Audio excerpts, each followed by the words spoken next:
Ooh. The song's called Chonkers, by the way. I love it.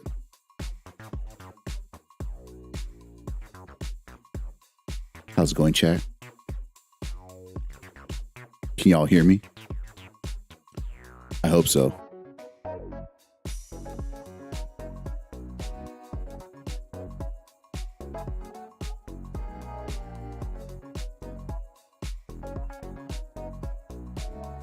Are we anxious here? All right, thanks. Thanks for letting me know I can be heard. Got smooth as butter. Oh, yeah.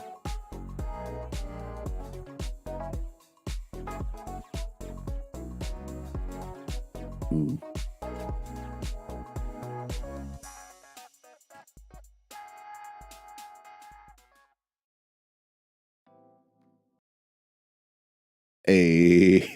Hey, everybody.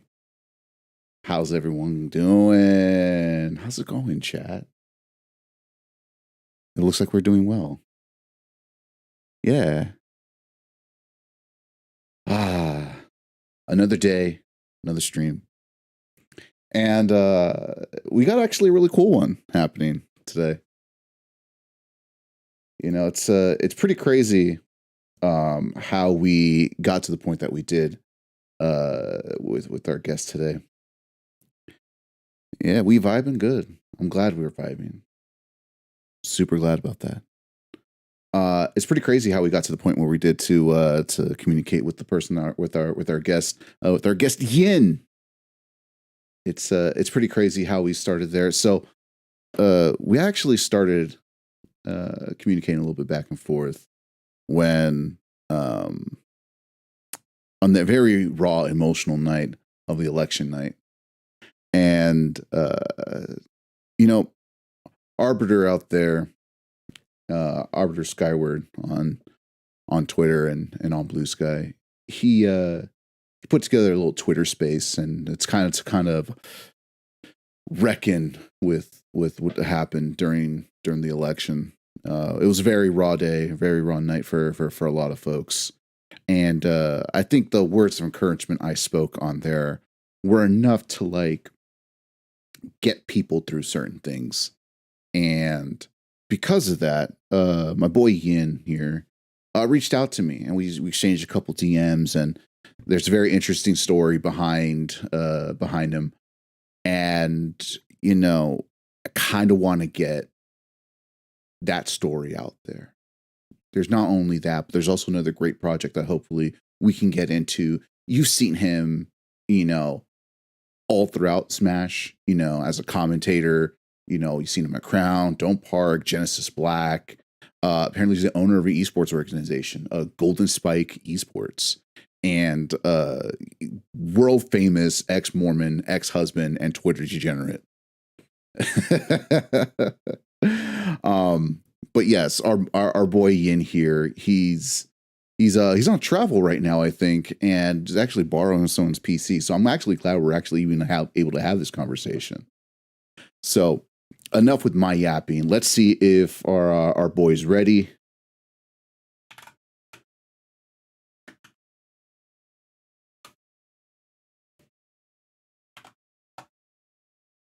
I'm going to assume yes, because otherwise we wouldn't got to the point where we got to. So I'm just going to ping him real quick. Let's see, where are we? Drag the chat over here for myself.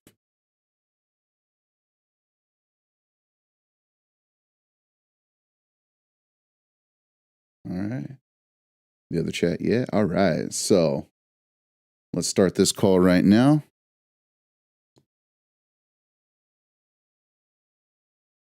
Pop this bad boy out. Ooh. We're going to do something.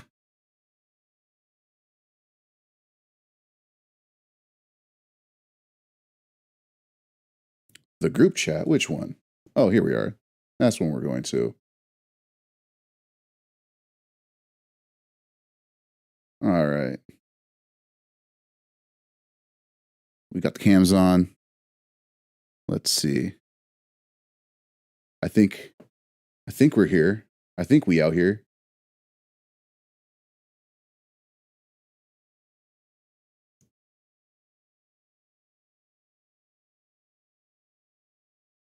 Oy, oy, oy. I can't hear a dang thing. Chat, can y'all hear? I hope so. A little low on my end. This Talk to a podcast actually episode sucks. Yeah, might be. I'm gonna pop it out real quick. For some reason my cam ain't on. Turn that shit on. There we go. I can see over here. I can't hear you. Can't see again. Yeah, I know. I just want to make sure we're good. Because for some reason my audio isn't coming through, or at least your audio isn't coming through on my end.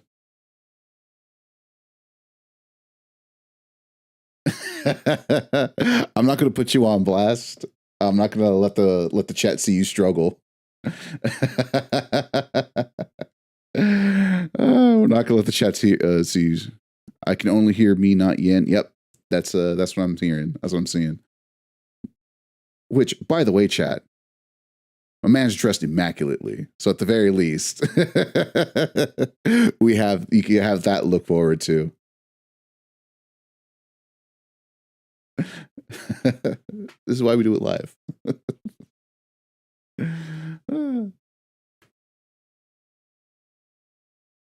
Again, I don't want to see my man. I don't want you to see him struggle. He's going at it. When ain't he his daddy? You know what? That's a good question. The facial hair is rocking very well. Got a really great chain, a nice shirt. When y'all see, whoo, it'll give some of y'all the vapors.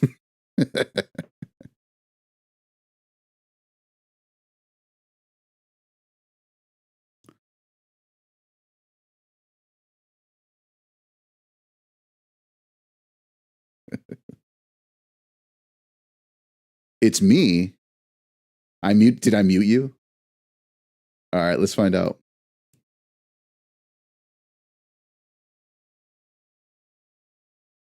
I don't know, chat. They said they're saying one thing or the other. Let's find out. Let's see if I really am messing with him.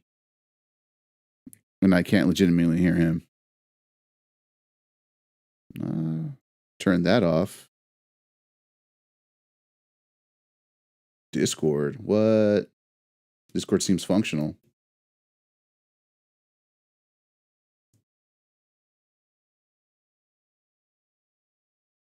This is the fun of doing it live, folks. We're taking care of everything right here, all at once. Voice and video. Input. Output. Oh, yeah. You know what? I think it is a little bit of my fault. Justice for Yin in this bitch. Yes, it is. Chat, we can hear justice for Yin in this bitch. Yeah, that's what I'm saying. We did it, folks. We figured it out. AKA, Elgato is a little weird when it comes to its audio interface, but now we got them. We got the audio. Hell yeah. We're getting them in. Let's put you back on. Let's put you on screen. How's it going? Hey, it's going good. It's going good. Dude, okay. So to like explain the travels and everything, because originally I was going to be in Vegas this weekend for an event and everything, but like ultimately, dude, this, if you are doing an event, please, for the love of God, hire your casters further than a month out. Like 100%. flights double when we're like a month away. Like please. I would have loved to come out, but like the flights were like, I don't know, $300. And I'm in Utah. It's not that far of a flight. Like, dude, come on. Yeah, no, I hit up a Rivals local last night. I was like, you know what? I want to hit another one today, but I live like 2 hours away from all the stuff. And so I'm staying at Homeboy's place today and everything. And so he hooked me up with the setup. Shout out to Tuesday Tastic, the GOAT. Shout out to them. I kind of wanted let me turn this thing off real quick. Oh, I had one thing that we should add to the list of things because I think it makes me so sad that I've failed this venture. What is it? Pokemon Pocket. Oh yeah, Pokemon Pocket. The ADHD susceptible to gambling addict I have. Oh, hold up. We got one more pack. Maybe this changes. Maybe it gets better. But right now I'm one card away from the whole like main package genetic Apex being collected. Hey, hold on. Let's see if we can do it on stream. Nope, I'm ending it all. Nope. Okay. No. All right, cut the tape. Oh shit. I knocked stuff off the desk. It was good seeing you. Thanks everybody for showing by. Yeah, no, don't look at me, Tuesday. Don't look at me. I'm one card away. I just need the Pidgeot. Come on, bro. Come on. It can't be that hard. Apparently it is, my friend. Apparently it is. I wanted to say thanks for taking the time being here. Of course. And thank you for taking a chance on some rando who I mean, I knew you weren't a rando though. Like I had seen like parts of like some of your interviews, like the Momo one. Momo did a lot of like publicizing for that and everything, and so I would watch like some of that and everything when I had the time and all that. Like I was very happy to get on and everything. The minute I saw you in that, I'm like, hold up. The funny thing is this is I think you're the first one who actively reached out. So let's go. Goal for next year has already been met this year. So thanks for that. What can I say? You know what? You're kind of nasty with it. You're kind of nasty with it. I guess so. Apparently, I'm also super buttery with it. The boy. Dude, that boy. Yeah. I should be going lower right now. Like I'm still I had a cold like 3-4 days ago. I'm sure you could hear it in the voice right now, a little bit nasally. But we vibe, we ball. Fuck it, we ball. Yes, sir. Oh man. So a lot of people who are here from you, and most of these people do know some of your story, at least a little bit. Yeah. But there's a good chance there's some people who don't really know who you are and kind of don't know your story. And there's also eventually we'll say we can get there, but there's also another project that you are working on in the background. But what I want to start with, there's a whole lot there. There's a whole lot there. Based on the DMs that we had, there's a whole lot of places we can go. But I want to see if we can structure this a little bit and get to the very beginning. Let's start at the very beginning before we head to where we are today. You want to start deep and emotional at the beginning instead of later on. All right. Don't worry about it, man. Because I'm down for whatever. Yeah. I know. Trust me. Based on the DMs, I got you, man. So I kind of want to start. Everyone's journey starts at the beginning of how you get introduced to this space. What exposed you to being a part of Smash? What exposed you to eventually being part of the community in the way that you are? But I want to go to like that intro, right? Like, yeah. What hooked you? What brought you in? And what was it that that got you to where you are, and maybe even like, what, this is how I become Yin. Like, what's that very beginning like, so we can kind of set the groundwork for where we're going to go going forward? So at the time, okay, I'm dating my now ex-wife, okay, before we're engaged or anything. Mormon, so that was like 3 weeks, right? Actually, we had a pretty slow turnaround for most Mormons, given very young still. We still hit that like 19-year-old marriage and everything. Seems late for a Mormon. Yeah, that's just how you do. That's how you do. That's like, you hit 19 and they're like, you aren't married with 2 kids already? Like, what are you doing? Even? Yeah.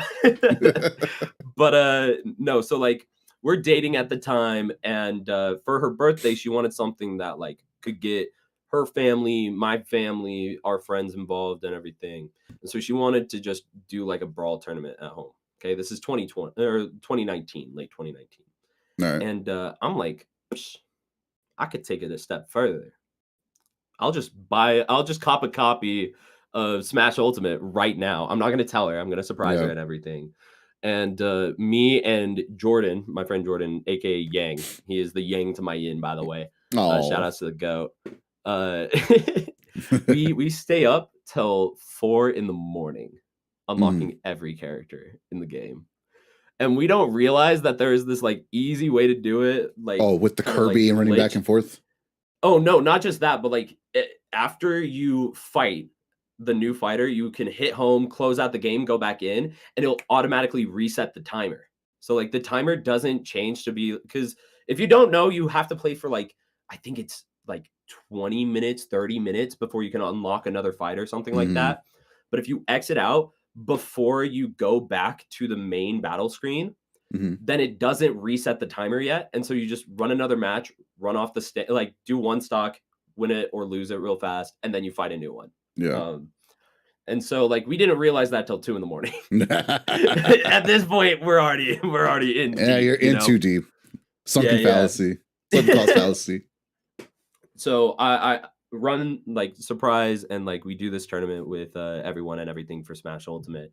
And that it clicks. I'm like, I can see the beauty of this game. I can see the free form within it. And I fell in love immediately, right?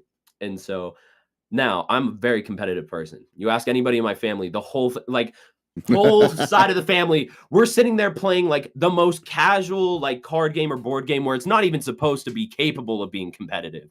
And try hard mode exists, and then try hard mode.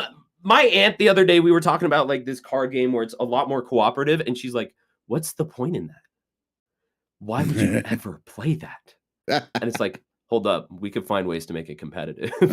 Like, who is actually giving the most to the team here? And so like immediately I'm like, that drive clicks, the freedom and formality and like the free forming of movement within Smash Ultimate. I'm like, I love this. And so I started looking up videos from like ESAM, from Banana Boy and everything. And Banana Boy. I haven't seen that name in a while. And that becomes very important. Okay? Oh, okay. Because like early 2020, okay, like I'm grinding this stuff out and everything. And brother-in-law picks up Lucina.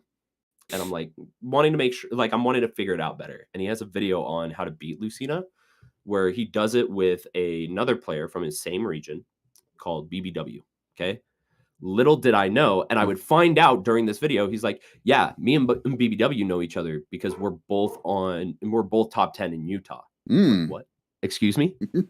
There's a competitive scene and it's in Utah? Give it here. I'm in. Yes, finally, somewhere to go other than just get some dirty Dr. Pepper. Yes, exactly. Get the dirty Dr. Pepper, play some Smash, call it a day, And sadly, COVID hits right then. Yeah. Right then and there. The story of everyone so far. Yes, sir. And so I run these just homebrew tournaments with like close family, friends, and everything, and all that. And then January 2021, things are getting more lax and everything. And so I start the first Utah local to open up outside of COVID, originally called Golden Spike Esports. That's where the name of my esports team comes from. For those of who don't know the story behind the Golden Spike, it is a national monument very close to where I live in northern Utah. Mm. It was the final spike put in the Transcontinental Railroad. Oh, They used a golden spike, and so hence the name Golden Spike Esports. nice. And so I start the first tournament out of that, and that's my entry into Smash is literally tournament organizing and everything. I started off the deep end right out of the gate. Right, I decided right no on the easy deepest route. possible, deepest and possible. I'm like, hey, how stressful do I want this to be? We're going max. We're going maximum stress levels. There you go. That's the best way to do it, right? It was awesome. We rented out of this this local pizza shop and everything that I was working at the time and everything. And it was so sick. Food was great. Didn't even have to have a venue fee and everything. And so it was just lucky. $5 entry fee. $5 entry fee. Call it a day, you know. Dang, you went right for the hardest part, least appreciative part. Oh yeah. Let me tell you, it hasn't been up from there. It hasn't. Somehow it got downhill from there. It somehow went down. Somehow went downhill from there. Jesus Christ. Yeah. We committed. We've went full force, and I haven't slowed down from that.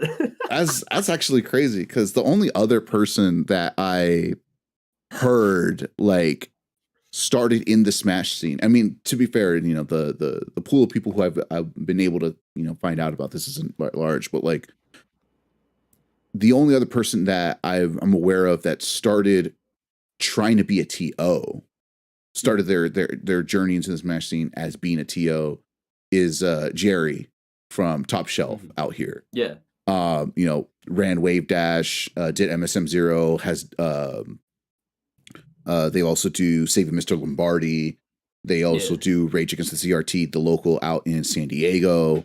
But yeah, like he's the only one who's like, yeah, my place is to run a tournament. Yes, sir. Hey, it's a decision. Thankfully, I moved away from that to commentary.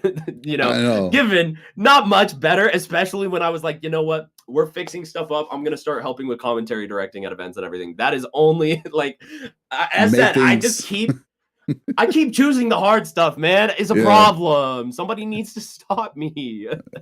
I mean, I don't know. Why would you want to stop? You know, you got so much, you have so much responsibility that no one wants to take part of, and you're willing to take all that heat. Woo! Dude, you want to talk heat? Are we going into those stories right now? Like, I'm down. We can talk about how I'm Utah Smash's villain, dog. The heel of Utah Smash is right here. Is that what I'm hearing? Yes. Oh my god. 100%. There are certain things out of. Okay, you know what? We'll give the backstory.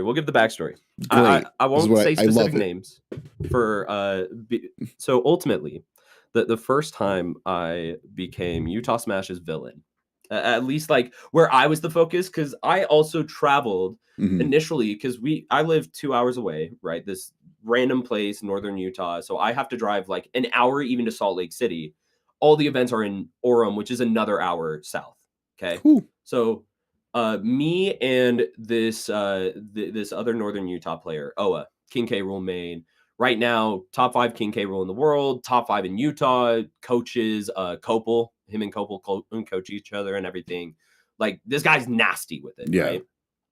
And so like there's been a couple of times, because he was only like 15, 16 at the time that we started traveling and everything. And so like nobody is happy to be like this long-term top 10 player in Utah, and then out of nowhere a 15-year-old whoops you with one of the most garbage characters on this planet. Yep. It is I have seen some crazy, like, especially at the beginning, mofos were spiking their controllers left and right. It was so funny. It was awesome. But like ultimately that also meant a lot of people were like trash talking him and everything. And both him and I are the same way. Like, we ain't gonna say it behind your back. We're gonna tell you right up front. We are loud and proud, and you are going to know that we like that ain't okay. Like, pull it back, watch yourself, you know. And so like so for a while, like I was kind of like villain because of him in tandem, you know, by proxy. but exactly. But eventually, the main Utah PR, there's like 3 kind of sub-regions of Utah. There's Sotah, which is like St. George, Cedar City area, which is completely disconnected. They're like a 6-8 hour drive away, right? Yeah, like they aren't able to attend our stuff for the most part. We aren't able to attend theirs, and so they're completely sub-region. Okay. And then there is Maintah, which is like Provo, Orem area, which is one of the most active scenes in the US, and especially at the time. Like, for example, Land King was averaging 130 people a week. Ooh, Lord. Yeah. It was one of the 5 biggest weeklies in the world. It's still top 7 or top 5, especially with Xanadu dying out. I'm pretty sure it's guaranteed top 5 biggest in the world right now. So me and Oa, we start, and then there's Nortah. Okay. Northern Utah, which has like 1 weekly, because like also GSE eventually died out because me and Oa were having to work other events and go to other events and travel, right? And so we end up going to like 4 or 5 events every week. That's how like dedicated we were. The closest one was 8-hour round trip.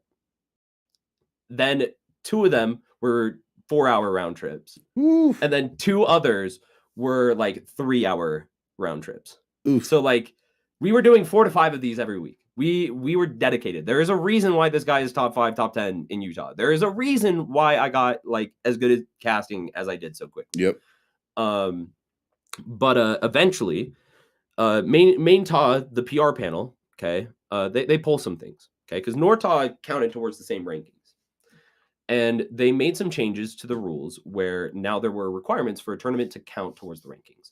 The first one is like somewhat understandable. I still don't agree with it when you're on a state level or a region level. It just doesn't make sense to me, which is that you have to have 15 players or more for the tournament to count. Ultimately, if a tournament ever drops below that 15 mark, then all of a sudden players are less likely to go to that event just out of the worry that it's not going to count to rankings, right? And so, like, the closer you get to that thin line, it's like, oh, there's 16 players. But is it though? Is it exactly? And so, like, ultimately, that just harms your own scene a little bit. So, like, I still disagree with that one. They very well know that I disagree with that. I've been vocal about it, but like, ultimately, they stand by it, and I respect it. You know, because that wasn't the bad change. The bad change was that you had to have 3 players that had been top 20 in one of the previous 2 seasons. Okay. The issue there is there were 4 players that would attend Nortah events that counted to this. There was Oa, who lived in Nortah. Okay. There was Fleepy, who like lived at the southern part of Nortah. There was Yep and Kofu. Yep and Kofu retired. Fleepy left on a mission. I don't know if you could count, but this ain't 3. This is not 3. Nah, that don't look like 3 to me. And so immediately, we're just killing all Nortah events. They just aren't going to ever get anybody from Maintah, because why would they? They ultimately, because like the argument would always be like, oh, rankings doesn't actually decide your skill level, but it doesn't matter. People like seeing that number and having a goal to chase for, and that's a very easy thing to chase for, right? Yep. And so I tried in privately reaching out to 5 of the 9 members. Maybe it was 6. I don't remember exactly, but reaching out to them, being like, hey, this is a big problem. This is why, and everything. And a lot of them, to their credit, were like, I think ultimately the better solution is to have a sub-region PR, right? I'm like, okay, that's fair. There's a 2-hour difference, just even one way, right? So that's a 4-hour trip between traveling between either of these 2 regions, right? So I could get that argument. But ultimately, I didn't want to do anything that could possibly like split the scene, right? I felt that cohesion was more important and valued that more. But after 9 months, not seeing the changes and everything, I'm like, okay, the writing's on the wall.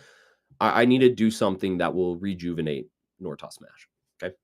And so I put together a Nortah PR panel. I also understand that like there's this weird riff at the time that has gotten a lot healthier and a lot better in the past year due to people, especially like Oa. Oa has went from a villain to like one of the heroes of Utah Smash. Love that guy. Amazing to hear. Amazing to hear. He's done some growth, you know. Turns out going from 15 to 19, you learn some things, right? What? No, I could never imagine. I know, absurd. But So I'm like, okay, I'm gonna put together a Norta PR. Okay. And one of my goals within that was like, okay, I want to make sure that we don't split the scene in any way, shape, or form. And so I reach out to the head of the PR panel. Okay. And I'm like, hey, would you want to be on this panel? Okay. That way I make sure we aren't splitting the scene. And he gives me the most non-answer, I don't give a fuck. You know, like just, oh, cool, you do your thing, whatever. Have a nice day. I don't care. Right? Yeah. And this is the one person I will put on blast. And it'll make sense later. Shout outs to Yep. I still don't fuck with that decision. That was not okay of what you did. Okay. And so let's get into that. A couple of days after I reach out to him, and he was also one of the 5 people that I was talking to consistently about this. So a couple of days later after reaching out to him, I posted like, hey, here's this Nortop PR. Okay. One of the decisions within this, like what decided the subregion, was a little bit controversial in the fact that I included Salt Lake City. And the reason why I included it is because every time I brought up that the PR panel doesn't have any Nortop members on it, the argument would be that Yep and Kofu, who were on the panel at the time, counted as Norta, but they lived in Salt Lake. Okay. And so I included Salt Lake City, as any event that was held in Salt Lake City or north of it would be counted to the Nortop PR. Okay. And that was one of the decisions that I got a lot of flack for. They're like, Salt Lake City isn't Norta. You got to decide one way or the other. Yeah. I'm cool with whatever you decide, but like either A, you have no Norta reps, or B, Salt Lake is Norta. You can't have it both ways. Yeah. And then the other thing was that apparently I hadn't reached out to anyone on the PR panel, and I was trying to blindside them.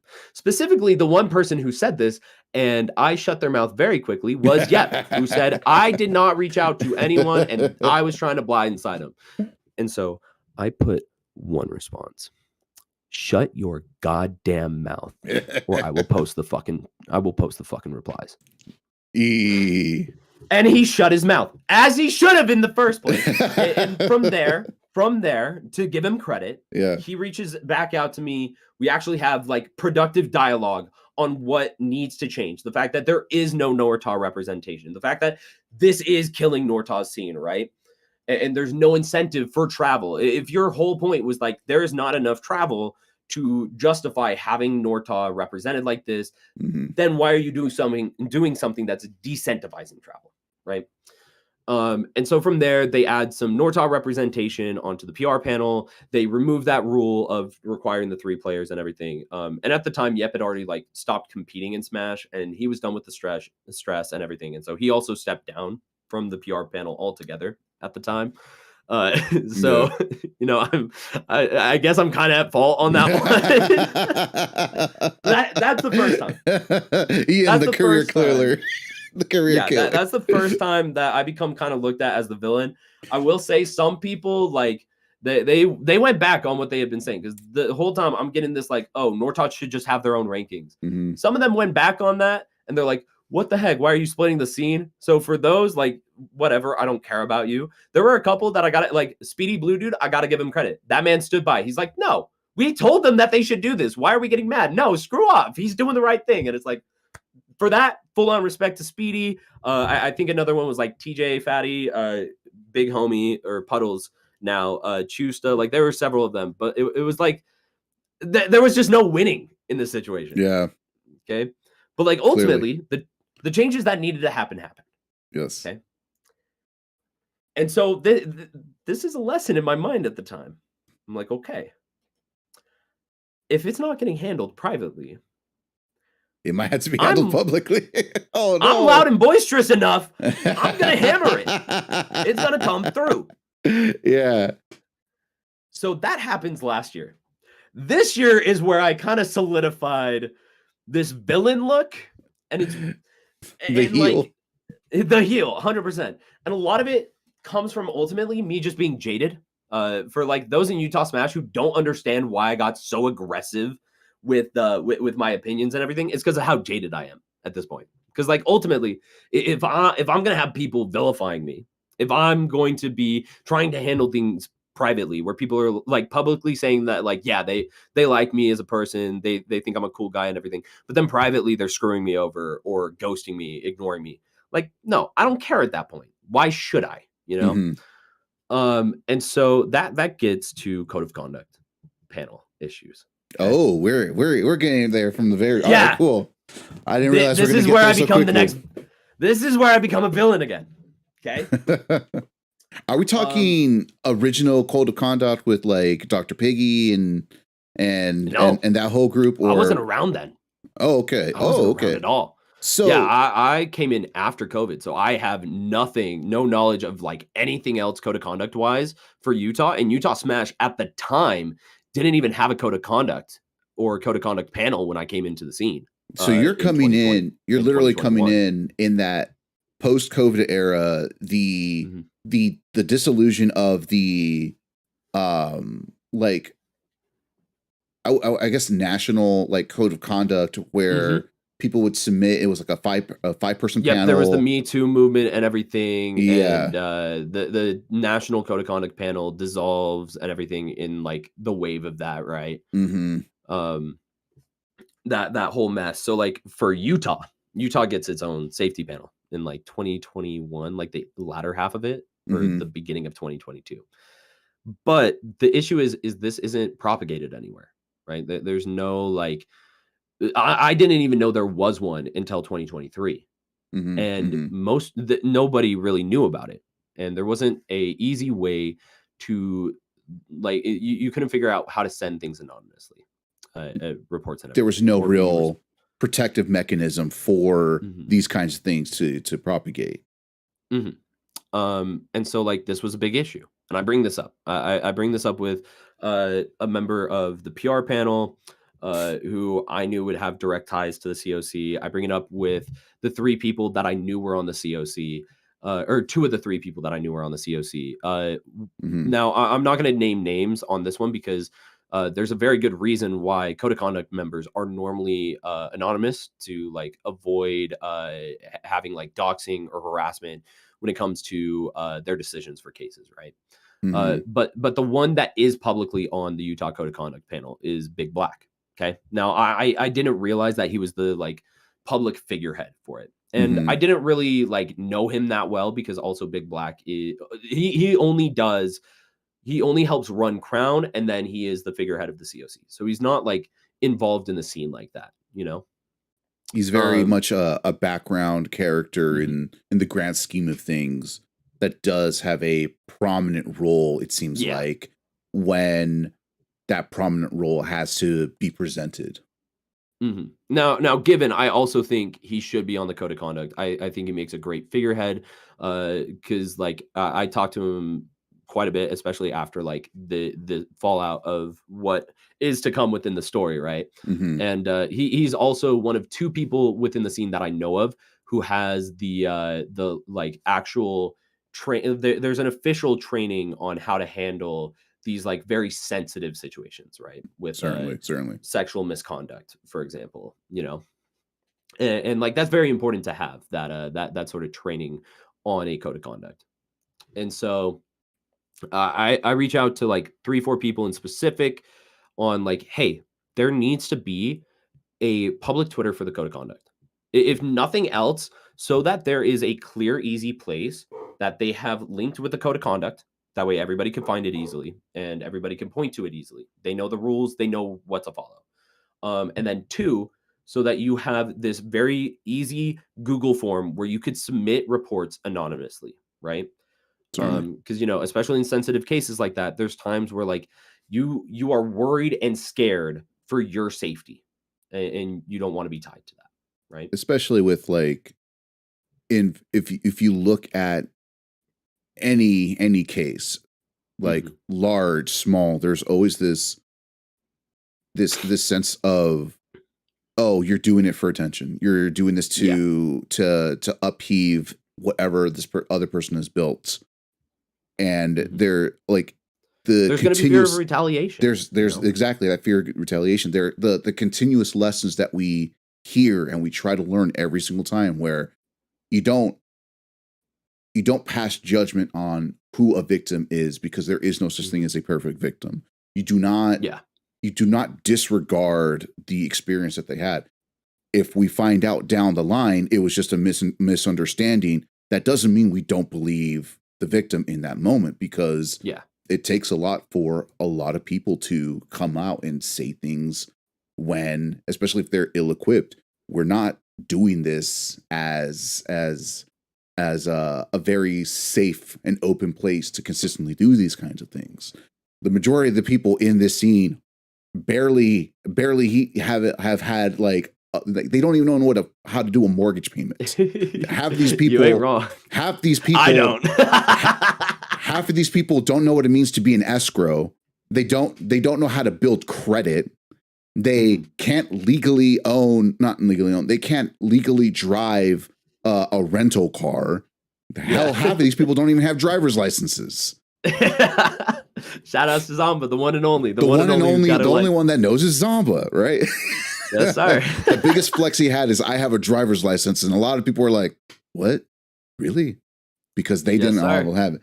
So we're dealing with a lot of people who are coming up with major prominence, whether it be on a local or a national scene, and not understanding the severity of the power dynamics in which they play, whether it be on a local region, whether it be at a national region, in international respects. This distorts one's ability to make better judgments on one thing and the other. And because the majority of all of our interactions are indeed online, the anonymous nature of it, even if you put your face on there, there's still a detached anonymous nature to it that makes it very difficult to even have these sympathies for people. Yeah, it's very easy to sit on an online forum and disassociate and disconnect yourself from your actions. Yeah, so and then also alongside that, you also have the fact that especially with this young crowd within the scene, it makes it so that a lot of people haven't learned not to be reactionary. And we saw this with a lot of cases in the past couple of years with like Wadi, for example, right? Or Panda MVG, where very immediately people decided, yeah, the newest statement means that they are the victim, right? And so very immediately people are taking to this riot retribution style, and retribution mentality. Now within Utah Smash, to be clear, I think this is somewhat justified, and we'll get into that. And I actually had this conversation with somebody yesterday who at the time was like more so worried and focused on like the fact that the scene was being very aggressive with trying to get stuff handled with one of the cases. There was, so what like ends up sparking me taking some public initiative eventually is there were two players who publicly were saying things like, oh, queer people need to be locked up in an insane asylum. Oh, queer people are not real people, stuff like this. And I think something that a lot of people disconnect with homophobia is they don't recognize how important having a safe space like the Smash scene is. Okay. And so, like, for example, when it comes to racism, you can never wipe that away. You are always going to have that appearance of, I fit outside of this white nationalist stereotype, right? Yep. And so, no matter what, you are going to have to handle that. With queerness, you can straight code, and so you don't always necessarily have to deal with it in public. But the difference is, with racism, you aren't normally, now in some situations you do, shout outs to like Logic's mom, for example, being racist, right? But typically you still have your family there to support you, right? Like they also understand that. But within homophobia, it is the commonality that your family is going to be not loving or accepting of it. Like homophobia and transphobia are like the default in so many aspects of general society. We have the same arguments and the same reactionary takes that we had about gay men in the 60s and the 50s, the 40s have not changed. The same propaganda that is being put on queer individuals just moves on to the next to the next subset of queer individuals. The same things they said about gay men in the 50s, 40s, and 60s. They're saying about trans people now. Yep. Like a lot of these things stay exactly the same. Yeah, no matter and what. even to an extent, it's still within the legal code. Like, thankfully, some of this has loosened up. For example, it used to be illegal for men and women to share public affection towards somebody of the same sex. And this not only was illegal, but it would get you put on the sex offender registry, for example. And so, like, some of this is still within the legal code and everything, especially in states like Utah, like Alabama or Idaho. And so the difference being within this, we're like, all right, I'm not gonna have to like worry about randomly getting harassed for the most part. Meanwhile, if like you're black, especially in Utah, there is your bare minimum, you're going to be going out and getting looks of like, are you gonna be committing a crime right now? Right. But I get those looks all the time nearby. Well, that's also because you're committing crimes, though. You and I alike. Well, that's when they're doing it, but like when I'm not, no. Oh, you're like, dude, I haven't even stolen anything yet. Besides my day off, no, like, but we do see, that is something that permeates in a lot of places where this you know, the first thing, no matter what, people will see is skin color. They'll see your forward facing features right away. Like, I've had to have this conversation with a coworker of mine who's a staunch conservative and very much an individual that sees things in the way that the people that he's trying to agree with at first sight of him will try to get rid of him right away. It's like, my friend, they will see your skin color as a Latino man before they will see that you're a veteran, before they see that you're a United States citizen. They will see all of that before you do anything. Right? I get that surface level is very easy to perceive. Super, super easy right away. So seeing that and still believing, no, I still want to believe in the things I'm believing. I'm like, all right, man, you do you. But when they strip away your citizenship like mine, and it's like, but I was a veteran, don't matter. Look what happened to that guy. I think he was out of was it Louisiana? He was a service member in full uniform, and because ultimately it doesn't matter. You are still like, there is not. I'm one of the good ones, with that mentality. It is very much, you are in the out group and you should stay there, right? Yeah. But there is some of that disconnect, especially within Utah Smash, where they are so significantly lax when it comes to queer phobia across the board. Of course, the most so when it comes to transphobia, but even still with like homophobia, because it is presented as, well, we don't want to discriminate against their political freedoms. Okay.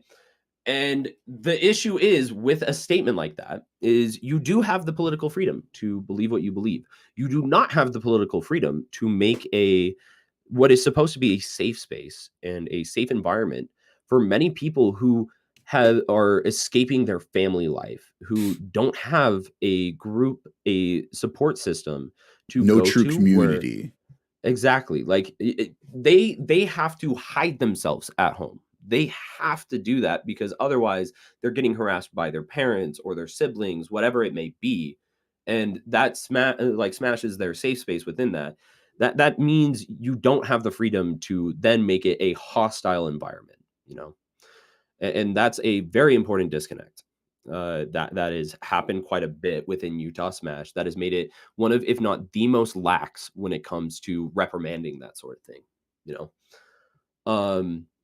But so we have these players who do that publicly, right? And one of them had even gone above and beyond at certain events, including having friends enter the Twitch chat, harassing queer players and everything while they would be playing them. They're now, this second story, I'm not sure how reputable it is, but supposedly had told a queer player or multiple queer players after losing to them to kill themselves, right? And that's just not okay under any circumstance. Like, and that just and we're not talking about longtime chums No, who have that built-in rapport to say the most Mhm. horrendous things to each other, which is It's just you don't yeah, know this person and you just decided to let that rip yeah. because they're queer, right? Um, Now, ultimately, they haven't pulled this stuff within recent time, which is why I'm not naming who they are and everything. And ultimately, whether or not they actually have learned and grown from it, they are being respectful of it. And that is all that you can ask within the situation. Because ultimately, you can't force people into those sort of beliefs. But the important thing is that you're like, hey, there is a line, there are rules. You need to be respectful, Mm-hmm. right? And so that is all that ultimately matters, and they're doing that now, right? But at the time these things are happening and everything. And so I call it out, put it on blast, right? And nothing happens. Okay. And there's not a public statement or anything on what is being done. But then I find out that one of these players was even banned from one of the tournaments. And it's like, okay, why why are you having a public situation get handled privately? Because like ultimately the logic that was given is that it is to protect the offender from long-term effects. The thing is, they have already done it publicly. There is nothing that can change that. They have done it publicly. So if that is going to hurt their job and everything, they've already done it. There's Yeah. nothing that you can do that is going to harm them further within that, right?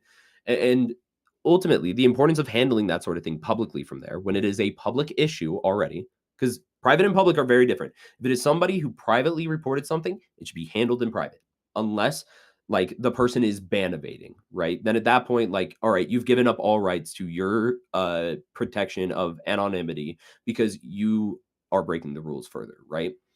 Um, but the reason why you do these bans or these statements publicly Mm-hmm. is so that you could reaffirm to the people who were harmed and put into that harm's way by that person's actions, and you could reaffirm the safety of the scene and Certainly. let them know that, hey, this is a safe space for you. You can feel comfortable here, you know. And so this is something that I hammer home and everything, and I stand by, even though like the code of conduct panel still isn't like about that, at least currently, you know. Uh, but alongside that, we still don't have like at the time this Google form. We don't have a public code of conduct, or at least nobody knows about it. And still, most of the scene thought that there wasn't even a code of conduct panel, or thought that I was the one heading it. I kept getting reports from people.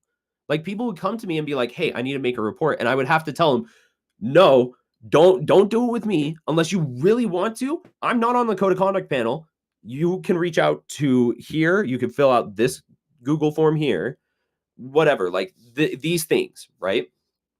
I am not the person. If you really need somebody to talk to and to help take care of it, then I can. But please don't share private info with me that you don't want to, because I'm Mm-hmm. not on the code of conduct, right?" Um, but there was a case that was brought to me that that was even brought to me by one of the players on my team. Okay. Mm. 16-year-old kid, Tatse, and this player had made pedophilic jokes at them at an event. Not okay under any circumstance, right? Mm-hmm. Tatse then called it out, like, "Hey, I'm 16. That's not cool. Don't do that." And the dude brushed it off and said, "Oh, it's okay. I'm a Smash player." Hey yo. I then doing a deep dive investigation to find witness reports and everything. Basically, at this point, I'm wanting to make sure, because this is affecting one of my players, especially. I Mm-hmm. want to make sure that I hand it off to the code of conduct where it's just simple, gift wrapped, call it a day. You know, easy slam dunk for y'all. Have a good one. And I find two other instances of them doing this in Discord chats, screenshots and all.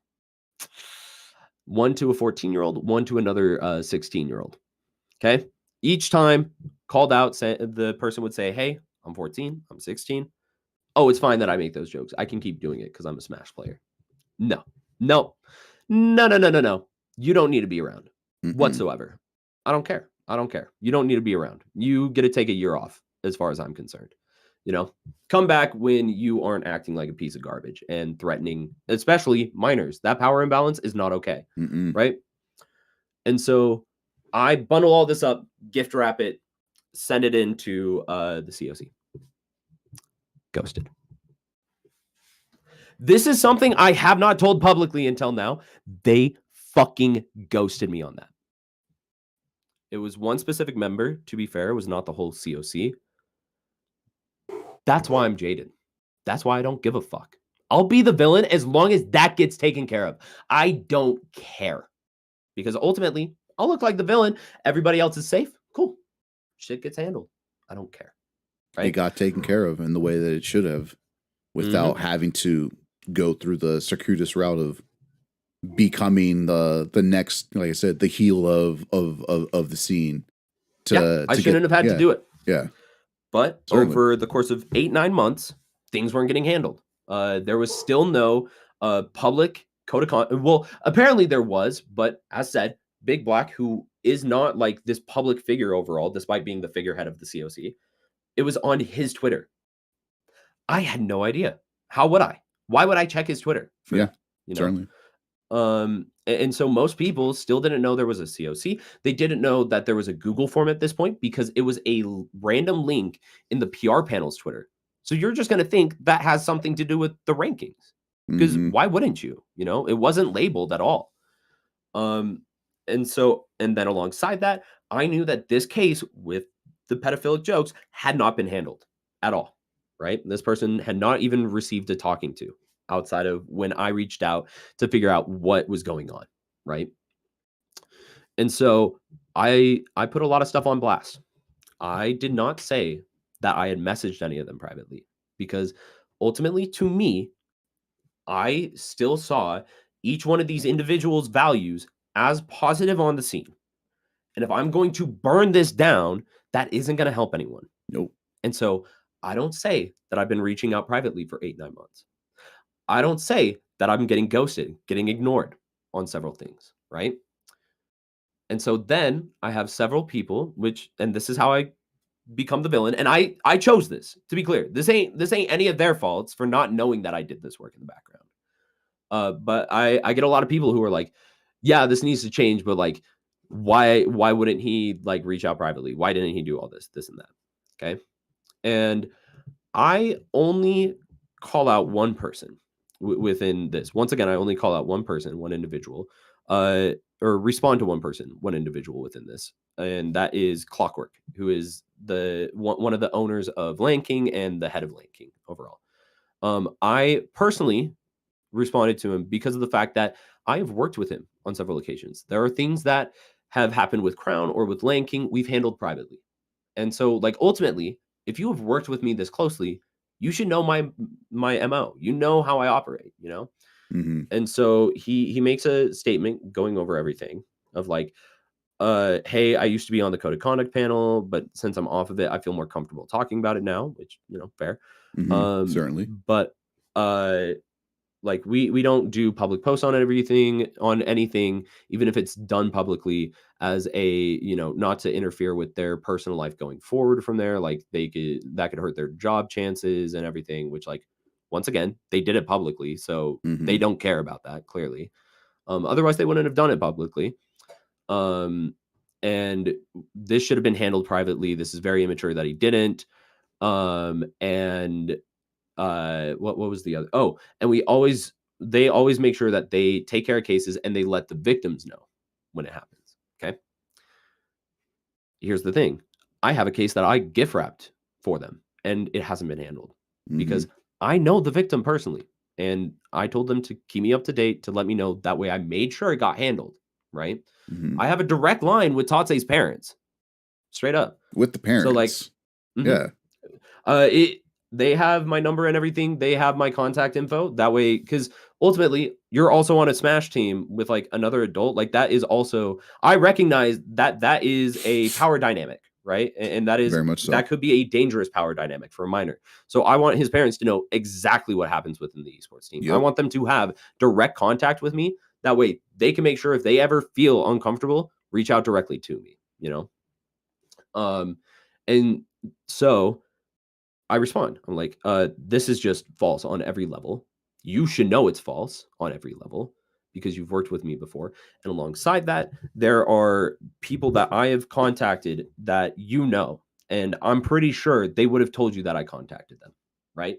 Or you could have asked them if I had contacted you or not. So like bare minimum, you haven't done your research to see whether or not I reached out privately. And alongside that, I know this case hasn't been handled because Tatse hasn't gotten a talking to, right? He doesn't respond to me, but immediately I get the COC in my DMs like, oh shoot, we need to take, and Tate gets the COC into his DMs of like, hey, what's this case that happened and are you okay? Oh, all of a You could have sudden. handled this 8-9 months ago. I would have shut my mouth. And so that is how I've become the villain, is because I don't tell people, because ultimately I don't want to burn their bridges. I don't want to burn every single person that like screws up in Utah Smash, because I see them as valuable, good people overall. I don't think the person who ghosted me on the case did it on purpose. I think they probably just had a busy life. They were being sloppy and they kept ignoring me on other things. Like ultimately, I just think people don't mess with me. And that is not an excuse though. And you got to figure it out. You got to handle it. Now, I won't burn you. I won't put you on blast like that. But for like me then to have all these people up in my replies saying like, dude, this is kind of messed up that you put them on blast. You should have handled this privately. I tried. And let me tell you, if you think this is putting people on blast, I got news for you, because there are things that I know that would make you look at people way different. Very sideways. Yeah. Instead, I'll take that. I'll be the one. I'll be the villain. Whatever. I'll be the villain of Utah Smash. Ultimately, at this point, I'm like, I am residing to my stuff. I'm like, I'll do GSE. I'll have people sign that I know, I trust, and they know why. Like, I take on this appearance. They know the background of why I did these things, right? And ultimately, when it comes to like the national and international scene, people know me. Like, it's the complete opposite, where I have little to no one that I have met in the international or national scene who, as far as I'm aware, doesn't like me or whatever. So yeah, so like we have instances like things like this that just spiral out of control with someone who's trying to do the right thing, right? Trying to do the right thing. Yeah. No, but like the difference too is like when every set of fallout that happened after 2020, 2021, there was at first this solidarity with getting victims to say their stories, getting people who feel that they've been victimized in some way to be understood, and you know, actually allowing them to have the voice.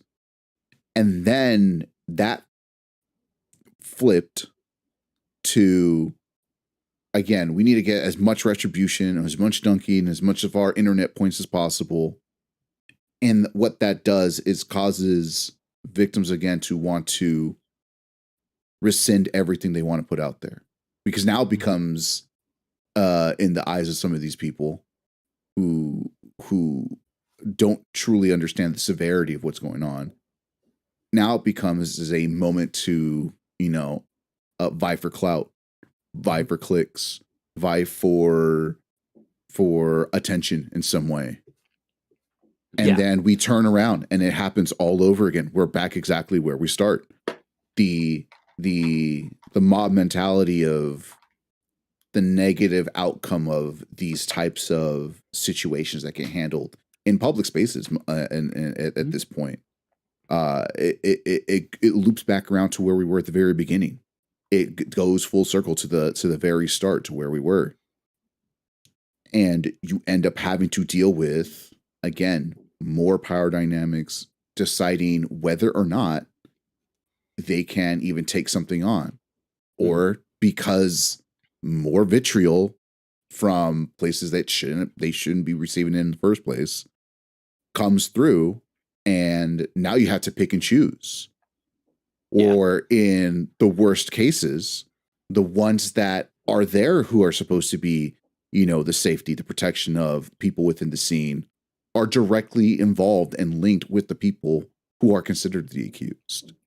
The ones who are very likely the ones who are at fault for creating this space where they they feel they can openly victimize people and get away with it, and Yeah. they have the standing to just do whatever they want to do, knowing that worst will happen is they'll get a slap on the wrist, they can go private, they can still they'll still go to whatever thing they want to go to, be called out by complete people from completely different areas and scenes, and I they can mean, just show up like nothing happened.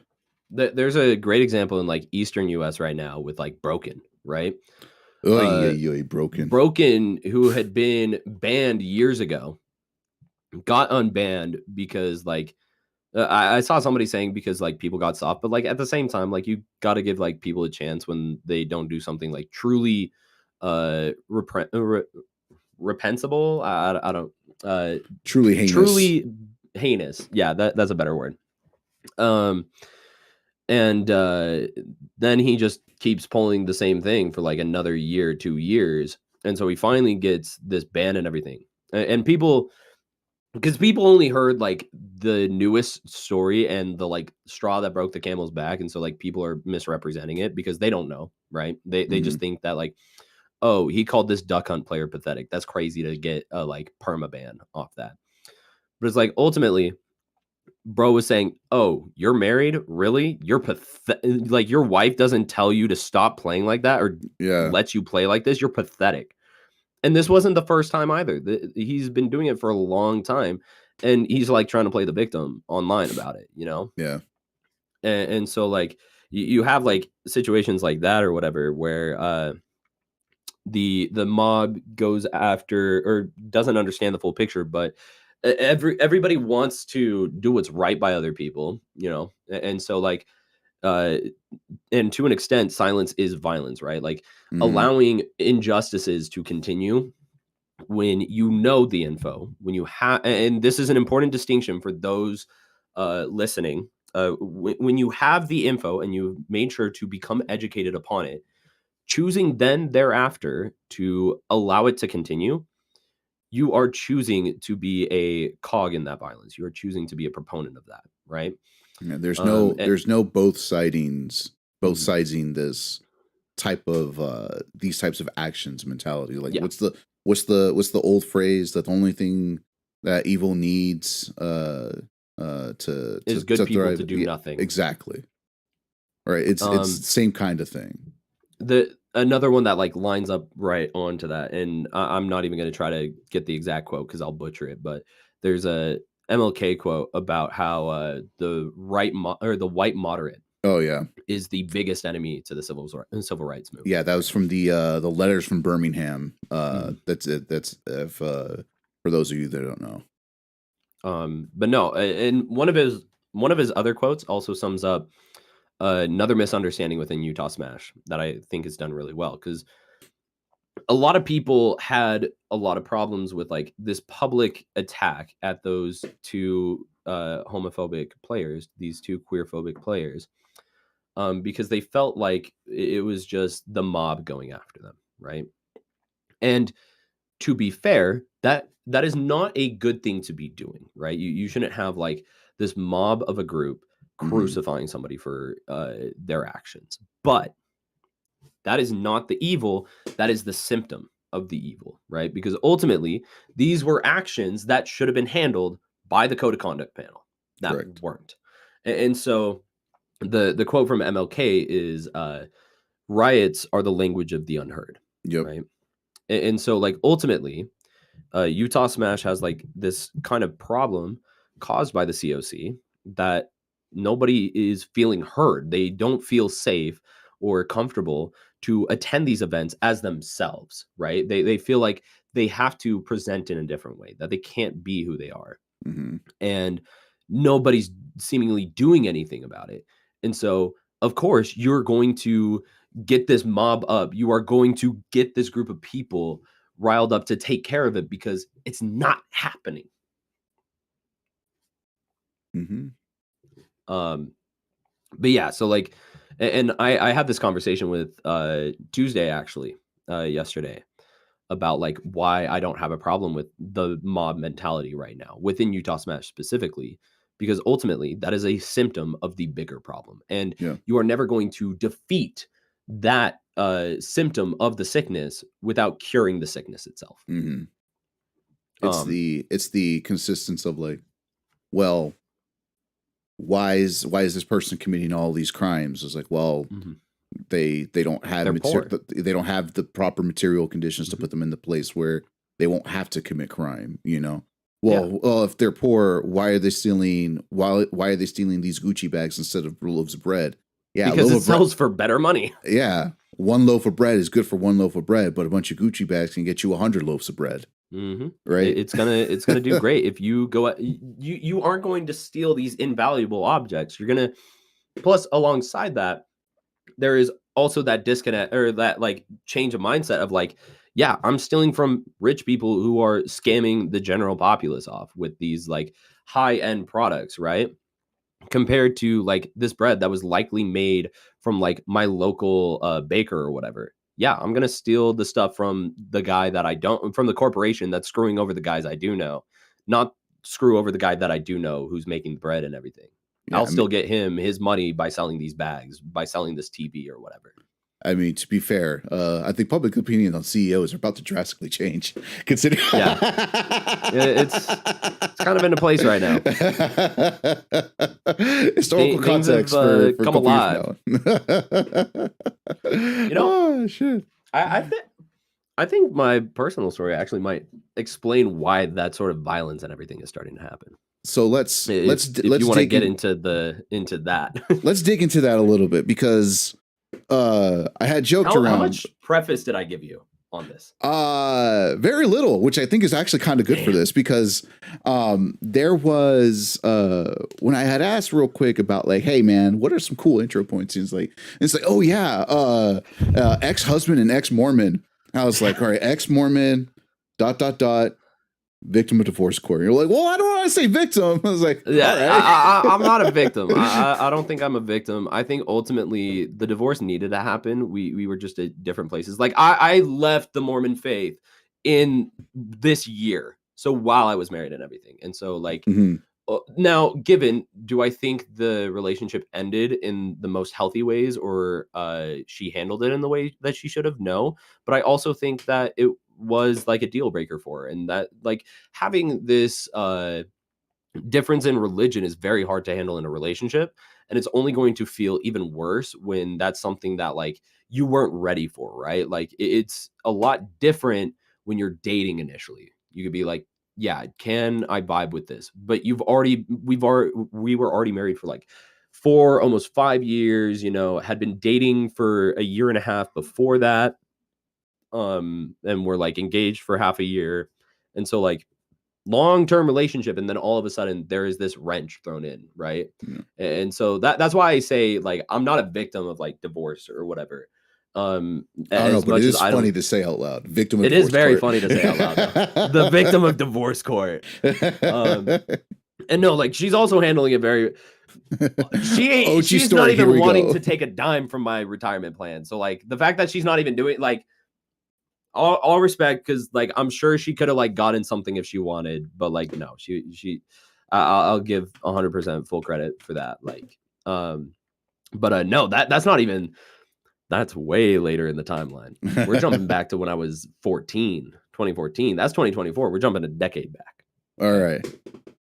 Because I think my story actually does a good showcasing of what happens over long periods of tension and pressure.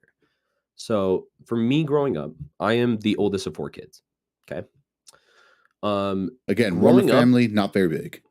Mormon surprisingly, a lot of modern day Mormon families are not as big as everybody stereotypes. Given I still think the like 4 kids is probably on the like 3-4 kids is kind of light work, you know.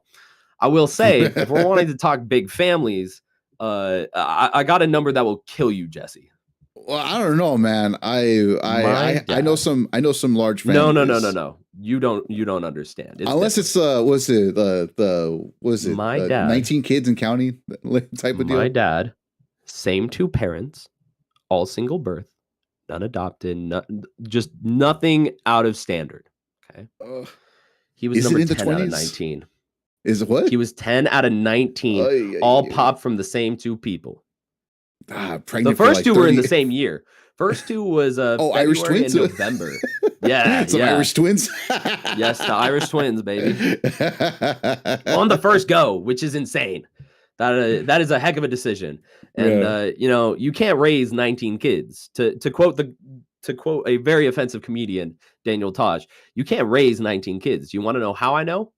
My parents had 4. All right. Like they screwed up along the way on the 4. But no, so growing up, I wasn't around my dad a lot. He would be sleeping when I would get up for school and everything. And when I got home from school, he would be at work, and then I would go hang out with friends, and he would get back from work when I was like going to bed, right? And alongside that, I'm very like extroverted. I would constantly be hanging out with friends and everything. So for the longest time, I just thought he was like angry when the house wasn't clean. Like, okay, he just gets grumpy when the house isn't clean. That's fair, you know. I hit 14. Okay. At this point, a couple of things happen. First of all, my dad, it's hard to hold a job when you're a dick. Okay. Straight up. And alongside that, he was a network security engineer, which at the time, a lot of these jobs start going over to India back in like 2013, you know. And his final job within that was doing the national firewall for Fox. Not just Fox News, not just like 21st Century Fox. Their national firewall for the whole company. Okay. And all subdivisions and all that jazz. And so, given he's a dick, so they just have him train a younger guy and call it a day and fire him. Right. He did not get another job within that. He tried for over a year. The last interview that he did, he had a whole year without work. They tell him that he's overqualified. A whole year without work, you hear that, you're done. You ain't going to that anymore. And so he, when up until I was like 2, he ran a very successful landscaping business in Utah. This is the one thing I'll give my dad credit for, as much of a piece of work he is, and we'll get into that. But by the way, as we do get into that, one question I do got to ask: what level of language can we get into? I think we're right, hovering exactly more or less where we're at. So okay. So it does. If I'm quoting him on specific things, there is at least one word that he called me a lot that I can say that most people cannot. If you get my drift. Yeah. 100%. So I wanted to make sure that I didn't like start telling you what he would call me and everything, and I let that rip and get you in trouble. You know? No, my friend. This is your story, man. This is your story. Okay, so I'm good to tell it. This is your safe space for this, right? I think we've kind of like if someone here is like, wow, they said that. It's like, but we've look at literally the things we've been touching on the entire time. It's like, dude, I'm bi. I'm getting people telling me that I shouldn't exist and I should kill myself. What do you want from me? Come on, man. Like, how much do I gotta do to prove to you that I can say the F slur? You know, it's funny. I'll say it later for you guys. We'll prove it a bit more first. That brings me something hilarious. Austin Show, you know who that is? Oh yeah. Dude, he loves saying the F slur. He loves letting it rip, but like also at the same time, there's literally gay OnlyFans models that are like, wait, you're actually gay? He goes, what? What else do I have to do? To be fair, he like me comes off very straight. He's very straight coded. Like, I can fully understand that as somebody who like comes off very straight coded and everything. Anyways, so this is piece of the puzzle 1. Okay, there's 3 pieces of this puzzle. 1, dad can't find a job for a year. Reopens his landscaping company that he had ran, when I was younger and everything. Part number 2. My whole life at this point, I had done like advanced education and everything, reading at like a fourth or fifth grade level when I was in 2nd or 1st grade, stuff like this, right? Doing advanced classes.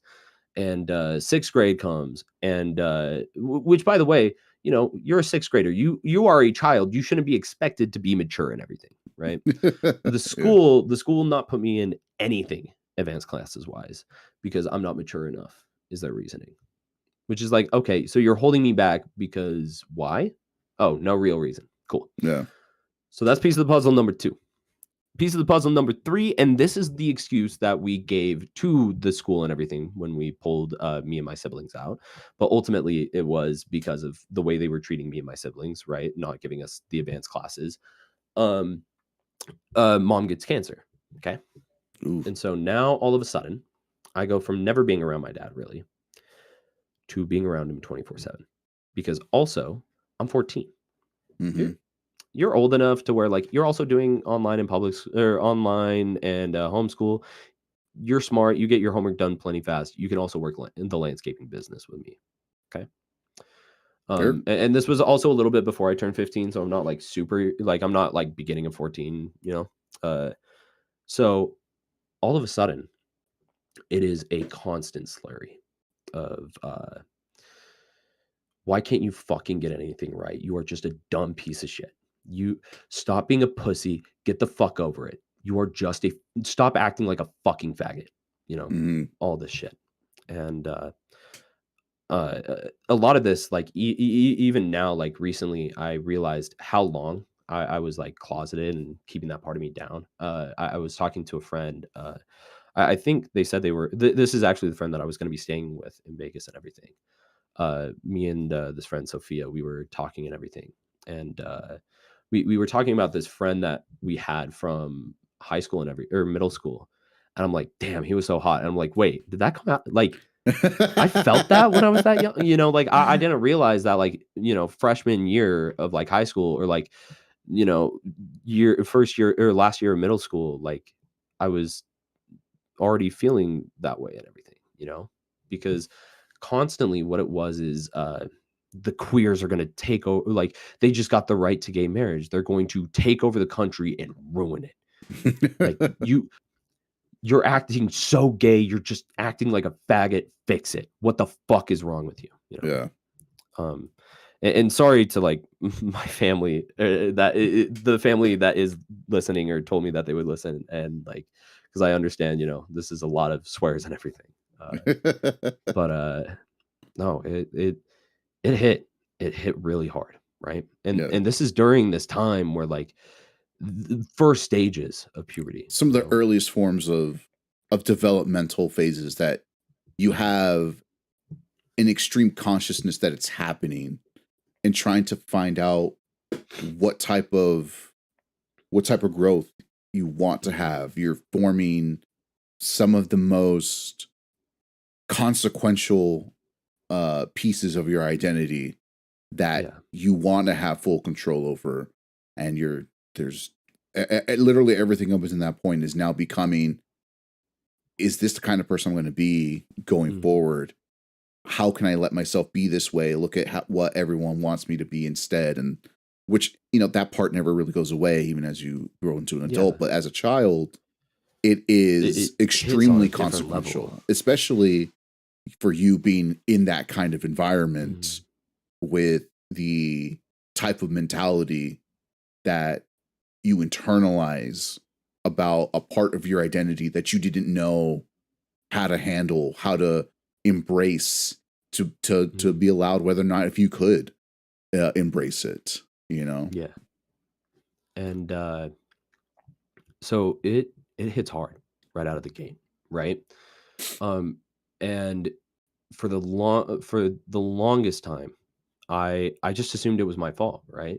Because at this point, I didn't know he was like I had seen him being emotionally abusive and berating my mother, and even when I was young, like I one of my oldest memories is like seeing them fighting and like me just mentioning at like 4 years old that I didn't want to see my mom hurting and everything. Um, and I didn't want to see them hurting each other like this. Um, and so like at this point, I don't understand that I'm not the one at fault because I haven't Hmm. seen enough of this side of my dad to understand that he hasn't handled his own abuse that he took in from his dad. He hasn't taken his trauma and learned how to deal with it before he, you know, got to this point. And so I blame it on me at the time. I just yeah, I'm not working hard enough. I'm not being quick enough. I'm just a fucking idiot. I'm just this dumbass who can't do it right. And and so I internalize a lot of that. And that would put me into my like first and greatest addiction, which was cutting and self-harm. Uh and this is even where I derive my tag from to an extent with Yin. The first time I cut, for those who haven't cut, the first time you cut, you're a pussy. You're weak about it. Like you're still, it's very, you aren't numb to the pain yet. And so it ends up being like more similar to a cat scratch than an actual cut, right? And being the like depressed kid I am and everything, I cut full capitalized letters on my left arm. Listen across the arm. Okay. And you could even see some of the scars. So a A little bit little of a bit, yeah. trigger warning there. Even with Lighting's the kind of watch useful. lighting, you can see a Yeah. little bit.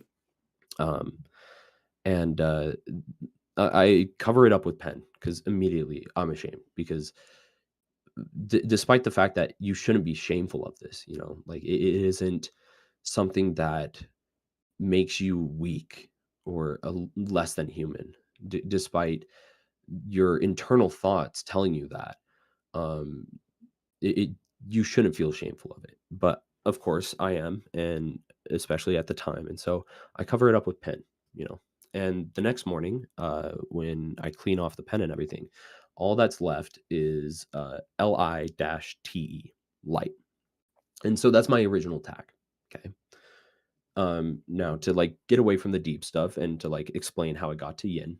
Uh, First of all, the concept of yin yang is, or yin yang, if you want to actually be like formal to the pronunciation, is what got me through all this stuff. Like, the whole point of it is recognizing that this depression, this sadness, isn't something inherently harmful, but it's important to have those sort of emotions within a balance, and Hmm. balancing that yin with your yang is what will bring you happiness and inner peace. And so at the time, when I went with the tag in, right? Because like I'm coming into the Smash scene, and I was very familiar with a lot of the concepts of yin yang. Used meditation to get through it, and since then, since 2020, I've become even more familiarized with it and continued to learn and grow within that. Hmm. But at the time, I didn't realize that yin and yang were not the ones that I thought. A lot of people don't realize this. Yin is the dark side or the dark half, and yang is the white side of the half, right? I also did not know Yeah. Yeah, most people don't that. know. Most people don't know. People think the And so opposite. like yeah, yeah, and so I also didn't know this, and I'm like, well, there's this top 10 player in Smash named Light. I will always be that guy who has the same tag as him. I'll never be anything else. And so I'm like, I'll go with Yin. It's and so Now to be said, I also probably shouldn't have said the dark side of yin yang because that like has negative connotations to it. Both sides, and this is what I love about it, is yin is the feminine. Okay, it is the nighttime, it is the nocturnal, it is the emotional, and so like it's also very fitting to the fact that that would be my tag and Hmm. how I derived it, coming from those self-esteem issues and self-harm. Um, and meanwhile, yang is the masculine, the logical, um, but it isn't through one of these, and that is why you have the dots on either side, Hmm. is to showcase that it is necessary to have both and to have that balance, and that it is not one without the other, but both of those within yourself that you find happiness and you find inner peace. But yeah, so that's how I got the tag in. And now backing up back to the emotional shit, right? Yeah. Um, so that's how I first cut. Okay. And over time it becomes way easier because it is some people like to talk about the aspect of like some people wanting attention. Typically that isn't what it is. Especially for me, it was all I feel is this pain, this misery, this sadness, and this feeling that I'll never be good enough, right? And all I want is to feel something else. I want to feel that release for a little bit. Hmm. And so cutting myself is that distraction to feel some physical harm that will overtake that. The same way we're like, if you have like a little bit of a headache, you'll do something to take your mind off it. Or if you're a little bit anxious, maybe you'll go play a game. For me, I needed something so enveloping that it was just pain enough to make me just focus on that. And then also the ritual of it too, of just simple, easy motion, just like how when you're doing breathing exercises, right? Mm-hmm. Just that in, out, right? Within meditation, it has that same aspect to it where it's all right, let me just line it up, slowly bring it across, and again, right? And so that repetition and that pain to just escape it, that I'm not, I don't have to think about not being good enough for this person that is supposed to teach me, to show me the beauties of life, to Mm-hmm. show me that you don't need, your value isn't decided by other people. And he broke that consistently every time, you know. Um, Now, eventually, I finally opened up to some friends and everything, and this would end up going poorly in the long term. So for about a year or so, I'm talking to them and everything, So and this is like 15, yeah, 16. this is during 2015, yeah, Yeah. or 2016, because 2015 is when the abuse started. Um, so 2016, you know, talking to them and everything, and this would start this repetition of my. I'm born in October. This repetition of October being the most dog shit month. Okay, and I figured this October was also going to be bad due to the divorce and everything, Mm-hmm. but it ended up being very freeing and relieving. So it was refreshing and weird. Almost like a But break of that cycle. Yeah. yeah, it's been since 2016, 8 years. Yeah. This would have been the eighth year. I've had 7 birth months where they were just the worst, most miserable month of the year every Mm-hmm. time, you know? Um, but, so she was handling her own things and everything, and she didn't talk to anybody about her family issues and her personal, depression and anxiety, and so she also wasn't coping with her stuff, and instead she was just holding it all in, and then she was taking mine in and holding it all in, right?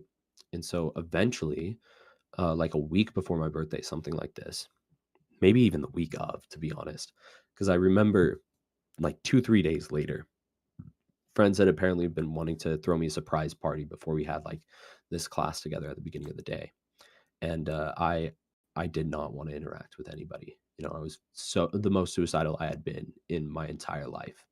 Even to this point, that was the most suicidal I have ever been. Um, and I like did not. Normally, I would always come to class early, and I get there to be there, like make sure that I'm going to be on time, and I'm just hiding, just in a different room and everything where nobody can find me. You know, because I just don't want to talk to anybody. So I end up missing my own surprise party because of this at the time. The Ooh, one surprise party I've ever had thrown, and I the missed it. one So time and you missed the it. one time. But no, she like ends up breaking and lashing out of just, I don't want to hear it anymore. You're just all darkness, just all depression, and I can't handle it, you know? And that broke me. At that point, I had had 4 suicide attempts prior. Um, let's just say it takes a lot to drown yourself. Yeah. Okay. And we'll get into why that was like my method of choice. But over the next 2 days, I would go from having 4 in the past to 8 more in the next 2 days, all the way up to 12.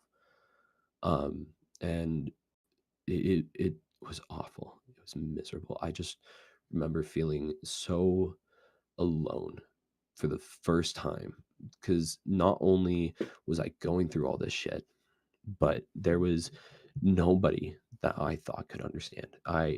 You never, especially during this time, like 2015, 2016, it was still very stigmatized. Of, you don't talk about depression, you don't talk Mm-hmm. about suicidal ideation, you don't talk about self harm. And this is one of the worst things within like the Mormon faith as well, especially within Utah, is like that especially gets like put off because you have this need to put on a show to an extent. Right. Um, and so like even living in Arizona, there was still a lot of that within the community and all that. And so I just thought I was the only one. I thought I'm the only one who's handling these problems. How am I supposed to like I'm already getting told that I'm not enough, that I'm never can be enough. And now I'm the only one dealing with this too. Hmm. Like I'm just not good enough for this. I'm not good enough to be here. And I became when it comes to drowning, it is to do it, you truly have to decide because your subconscious will pull you out very No matter what. quickly. Yeah. Mhm. Well, and typically the first like immediately once you start pulling in water, it'll pull you out. Like uh the most recent attempt I've ever had, um at that point I like this made me realize that like at this point in life, I am happy. I find value in myself, I find value in my life, and I don't want to commit. Yeah. At that Value point, like, value will always be not there's this essayist by CJ the X. I don't know if you've heard mm, of them. no. They made a video where they were um kind of making a commentary of the whole, red pill, Mhm, manosphere nonsense, and the attribution of value mhm, was a point in there. And the value for these people are your status, your wealth, and wealth is not value. Your mhm. value is your value. And I when you have or find that semblance of value, that's when you start seeing or perhaps even building upon that value that you're starting to see within yourself. I think even building upon that, and I had a conversation with a friend, funny enough, yesterday where I talked to them about this. Um, ultimately, if some random person you've never met, not even had an interaction with, comes up to you and tells you that they don't value what you do or whatever, that typically and, like, it's a little bit different for, like, somebody who does, like, public work, like you or myself, right? Where, like, I Mm-hmm. if they specifically said, like, "Oh, I don't value your podcast," that's a little bit different. So, like, let's just take Mm-hmm. that out of the equation where it's like, "Oh, hey, I don't value how you handle your family life or your friend life," and, like, you don't fucking know that. You don't know me like that. You don't care. Oh yeah. And so ultimately, that person isn't ascribing value to you, right?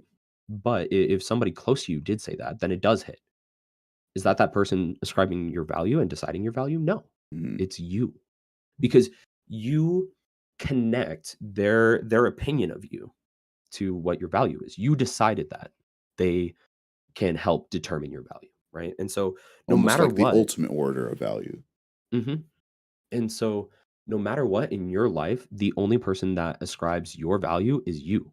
You decide how to intake that criticism, whether and that judgment, whether it is judging you as good or judging you as bad, and you are the one who takes that in and decides how correct it is and how valuable you are within that, right? Um, and so self value is always found within yourself. It never has ever had anything to do with anyone else, and that is a very scary but very freeing realization to have. Because ultimately from there you can start having this growth of understanding that yes, so and so might critique me and everything, and even then you still have to take that in and decide within yourself of how correct do you think that is. Do you think that being they were right with that, or do you think that they were wrong, and to what extent?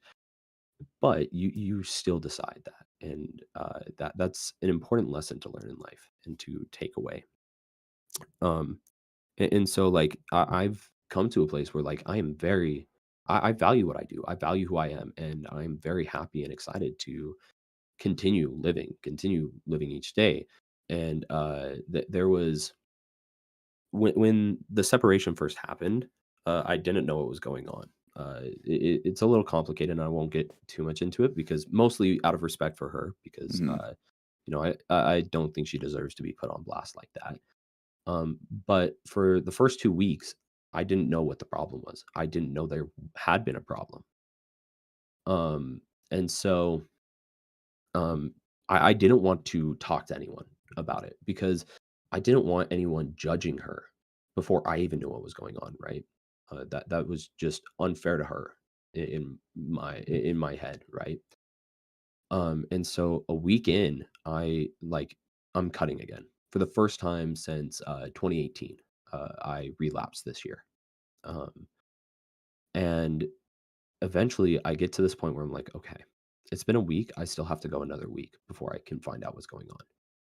Because she didn't want to talk about it till we could have a therapy session, which is fair. That's understandable, right? Mhm. Now, given it's still like something that I have to deal with, not knowing what it is, right? And that is the unfairness of it. But to have a safe place to discuss something that is hurting you, I think is understandable, right? And so I come to the recognition of like, okay, I need to decide what my course of action is, and ultimately I need to talk to somebody. So like either I am depressed and a mess and it's done. We call it a day, just off myself right here. Mm. Or if you can't do it, then you're calling someone tonight, right?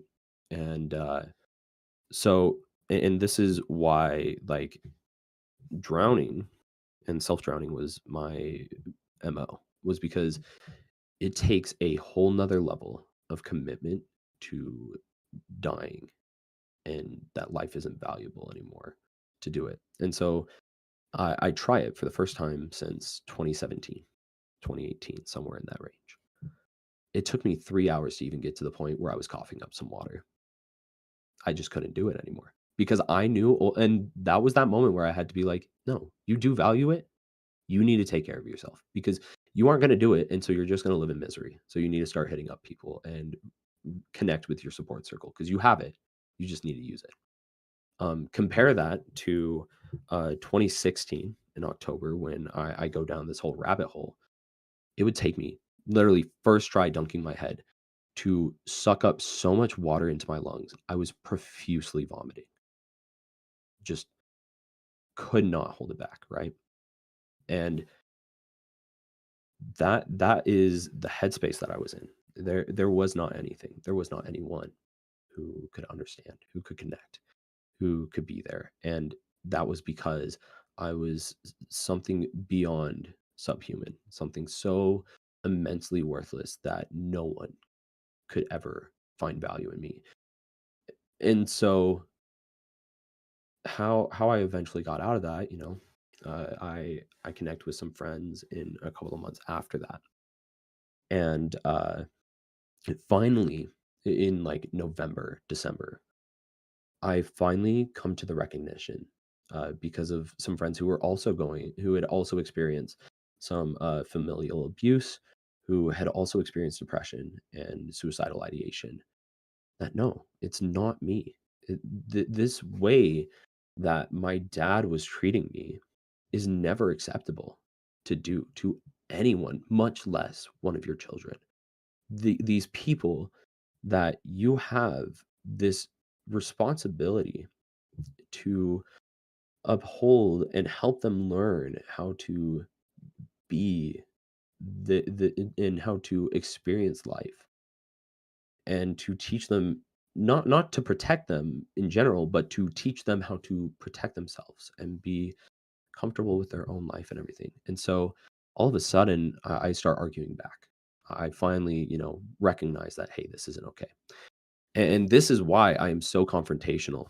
For Mhm. those within Utah Smash who don't know, this is why I will never shut the fuck up, because ultimately I'm going to look inward and decide what I'm doing the right thing. And if it is, I will still be respectful about it as long as I am treated with that same respect, but I'm not going to shut it down because I don't care how anybody else looks at me because I can't. I learned at that time that if I do that, and I choose to devalue myself and to take away what I find important in life, then I am choosing to kill myself. I am choosing to be this miserable person, to be what my dad said I would be, to be a nothing, to be subhuman. to be this faggot, son of a bitch, dumbass who would never amount to anything. And so I won't. And so I start arguing back, and he starts getting physical at this point. For example, there was a time I took more than 5 minutes in the shower. I took like 7 minutes. We weren't late for church or anything. Like we still ended up being 40 minutes early. He gives me a bloody lip for it. Just, you should have been faster. What the fuck were you doing in there? Excuse me, I was getting ready for church. What does it matter? Bloodies my lip right before church. Another time, he was being full on abusive during the workday and everything. We come back, and there's a friend of his, a family friend, and everything. They don't know the context, right? And so, like, it's not on them that this happened, and they don't know this happened. Uh, but they see me like talk back to my dad. And they're like, "That's crazy. I would never let one of my kids do that." So my dad takes that as like the go ahead. So Mhm. when he comes back inside, puts me through the wall. Um, and so like it starts getting bad. And eventually, because my mom at this point had been in the marriage for 20 years. Okay, they didn't have their first kid until 5 years after getting married and everything with me. But 20 years of putting up with this abuse and everything. She has put it on herself. She thinks that this is normal, right? Because that's what you do when you're the victim. Um, and she doesn't recognize that how bad the abuse has been to me, right? And until there's one time, I don't think my siblings were home at all, or if they were like upstairs out of the way where they weren't hearing anything. Mhm. And right in front of my mom, to I throw out the fact that at that point I had tried to kill myself 16 times, 16 attempts. Um, and that clicks. It clicks in her head finally. Okay. Now, for another month or so, it is how long it would take for that to unfold. But in the meantime, at this point, I am beyond broken. And uh, we also had firearms in our home. Like one of the memories I can remember is just holding holding my dad's pistol in my mouth, and the taste of the metal. The same, like, if you've ever like cut yourself and like you tasted like the blood, like you got a scab or whatever, picked a scab, and like that same exact flavor and everything. And I just remembered like, fucking pull it, fucking pull it. The one thing that held me back was just the thought of how fucked up I would make my siblings if one of them walked in on that. They just walk into that mess, and even if they didn't, like, knowing that, hey, your brother did that, you know, your older brother did that. The same thing is what kept me from killing him one day. He never knew about this, but he would always come home and pass out on the couch after work and everything. Nobody's home, holding that gun to his head, straight to his head. Just end it here. He doesn't deserve it. And just thinking, like, once again, how fucked up, how fucked up are you going to be uh, for like my siblings and everything? Um, if like, yeah, my big brother is in jail or because like I'm 16, no, almost 17, like Definitely you would have get been tried tried as as an adult. Mhm. Definitely would have been tried as an adult. Like my brother's in prison for shooting my dad, like killing my father, like, and that is what held me down in a lot of it. That is why I took on a lot of the abuse, is knowing that, like, my sister wasn't going to take it. She was dad's little angel, and my youngest brother wasn't going to take it because that was going to be his last kid. But um, my brother Tegan and everything, when he would get interactions from my dad, it was very similar to how my dad treated me. And so I a lot of the times I would specifically position myself in a way to take the focus of my dad for him. And so just that is what kept me from doing some of that. and just the thought of what could have been, because already, that's like fucked up shit that Mhm. Tegan has had to process for some of this. That like I think thankfully Daxon was young enough where he doesn't have to process it as much, but like um that's still something that's gonna weigh on you, you know, and to think of like how bad it was that was still even after that thought of, you know, how bad is it gonna be for them if I do this? It was still mad fucking tempting just to call it a day, have it be done with, never have to do it again, you know? And it would take another like 2 months uh, before I got into my first ever therapy session. Okay. And I have this whole week that it just blows up. Okay. Of mom takes me to my first therapy session at 16. And she hadn't told my dad. Okay. And so we get home. Where the fuck were y'all? My dad, like, I used to joke that I have ADHD, and my dad gaslit me into not believing it was real, or that gaslighting me. And turns out that was a lot less of a joke and a lot more true. Mm. So, like, that very And much then like this. a very Yeah. common thing. Mhm. And even further than that, just very much like this anti therapy across the board, right? And so he sees this as like a betrayal type shit, right? And then so that happens like Tuesday, Wednesday's an awful mess at work and everything.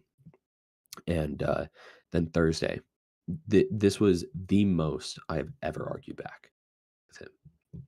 And we get home from work and he's like, you are not going to mission prep tonight. You are staying home. You are grounded. I don't care if it's church related. Okay. Here's the thing. As you have learned from the Utah Smash stories, you ain't gonna threaten me. I don't give Mhm. a shit. I don't care. You can threaten me all you want.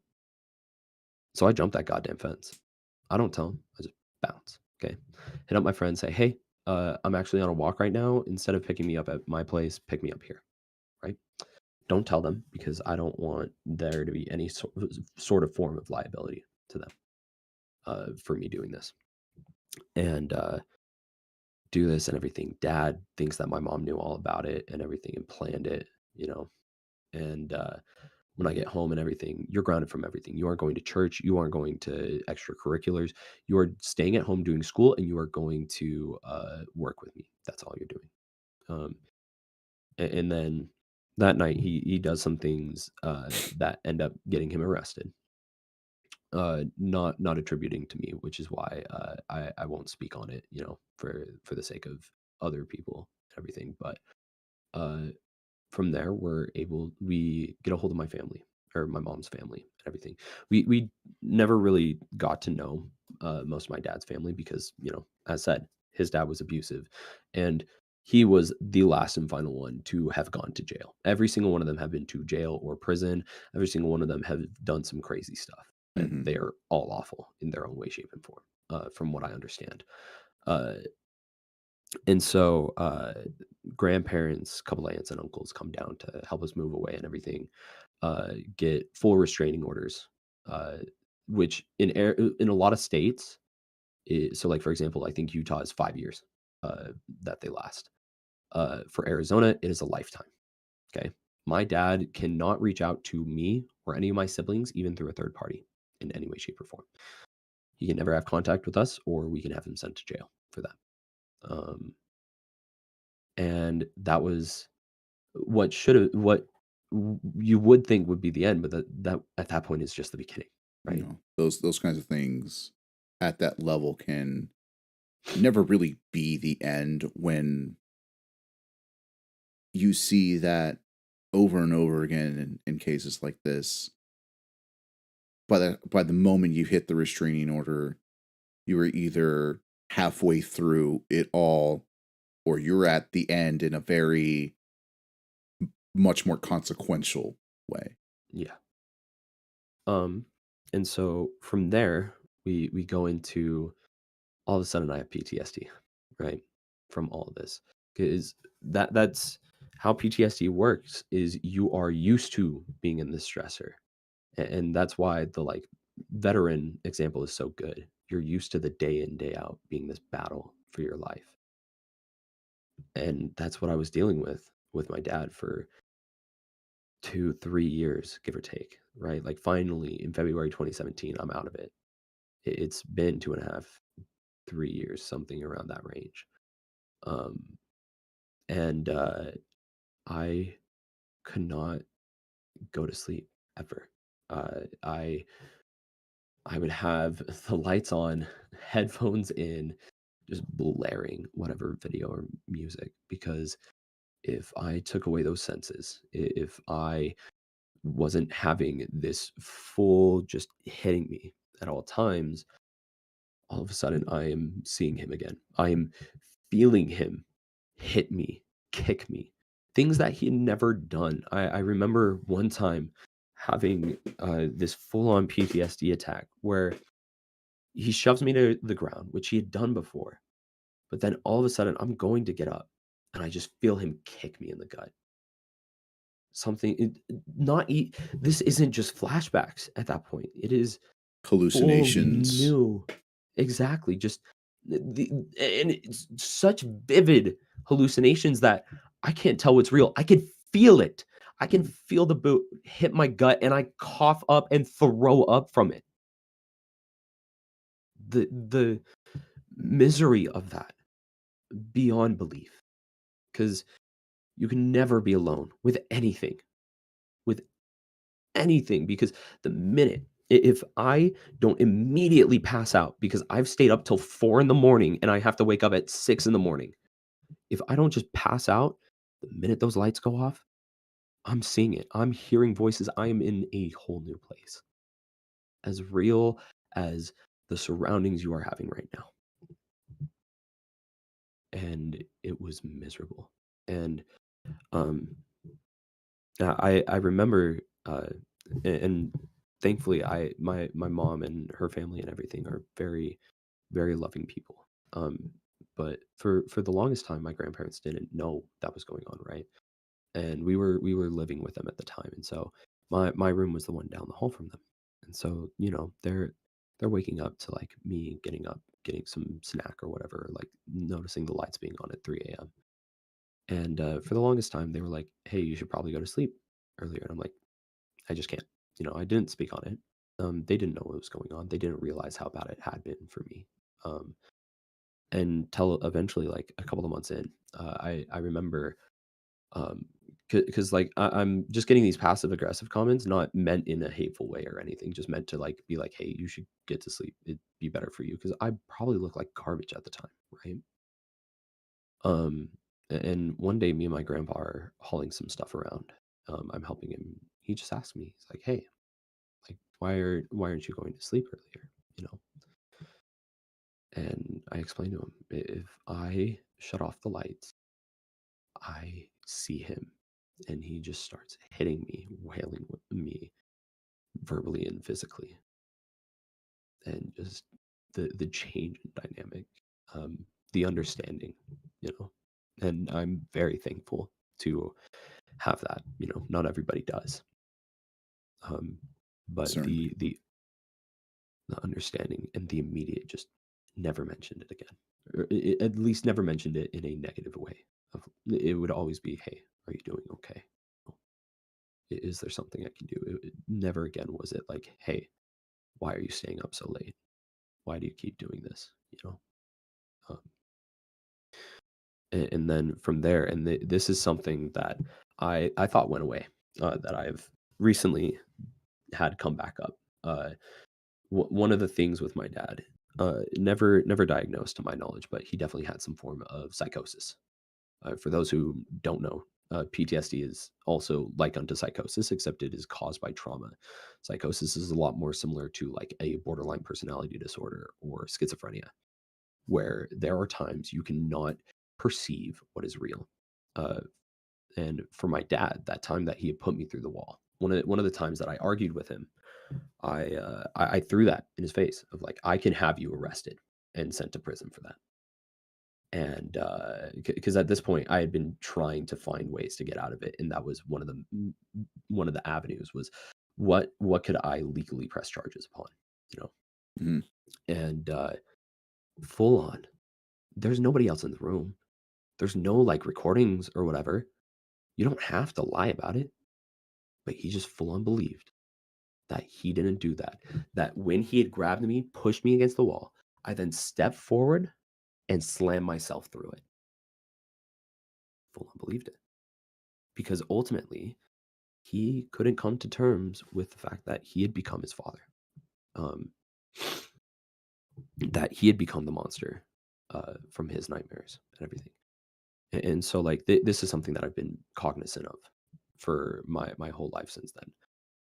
I make sure, and like this is one of the like this was something that I apologized for when the separation went down initially. Like when the day before she chose to separate and everything, she wanted to sleep on the couch and everything. And I was blindsided by it. I was on the drive home and everything, had called her and everything. And I had to recognize, like, as much as this needs to be talked about, I am not in the place. And if I talk about it right now, I'm going to lash out, and that is not fair to her.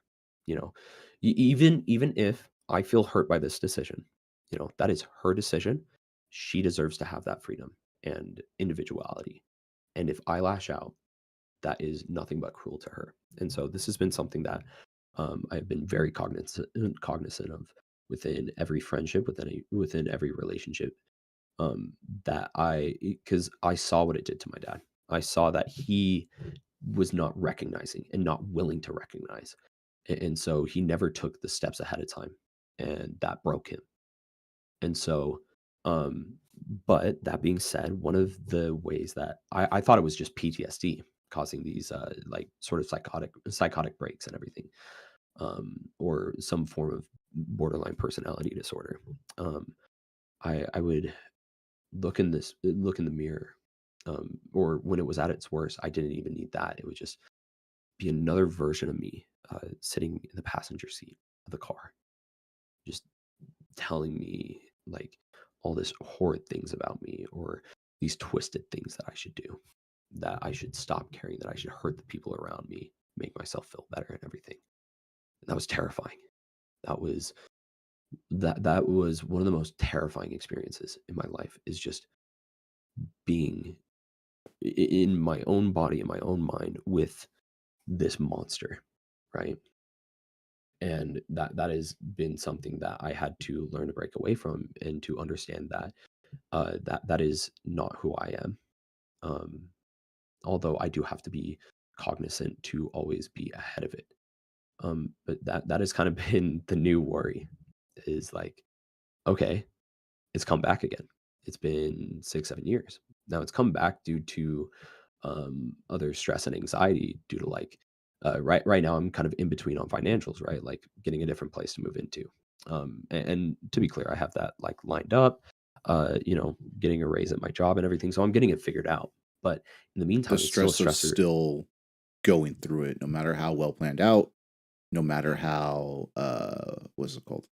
How streamlined or smooth it Mhm. can be, the fact of is what seems Yeah. to be there.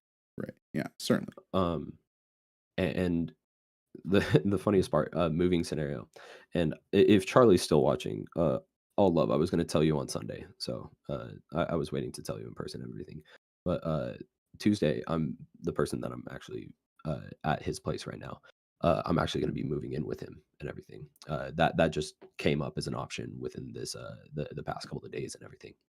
Um, and so, like, got that all figured out. But in the meantime, it's still um, I'm ADHD. I had, like, insomnia induced by, PTSD as well before. Like, I have a lot of sleeping problems, and so those sort of sleeping problems cause a, lot of mental problems and everything, and mental instability. And so with those stressors then causing more sleep problems and everything, it's come back up. And so, having to talk to therapists and be like, hey, like, how do I address this? And thankfully, like doing it very preemptively, right before it ever does become a big problem, makes it so that there's a lot of avenues, and it makes it much easier to handle. But it's still one of those things where like the what if is still there in the back of the mind. Like, what if one day I'm just not? What if one day I'm not making sure to go out of my way, gauge myself, watch for those ticks, for those patterns that I inherited from my dad, and uh, seeing his actions. What if one day I'm not being cognizant of that? And then alongside that, the knowing that like, all right, there could be some psychosis, there could be some BPD. Either like bare minimum, I had PTSD, so I already like am very capable of having those issues of distortion of reality, right? And so like now given, thankfully, like I've learned to be very preemptive with that. As that is how I've learned to make sure that I'm not hurting myself, that I'm not getting into this low self-esteem place. But I always have to make sure that I'm doing that. There is not a time where I will not be thinking about, okay, am I making sure that I'm not turning into him? And it's still very scary and horrifying, despite learning to live with that for 7 years, 8 years, give or take.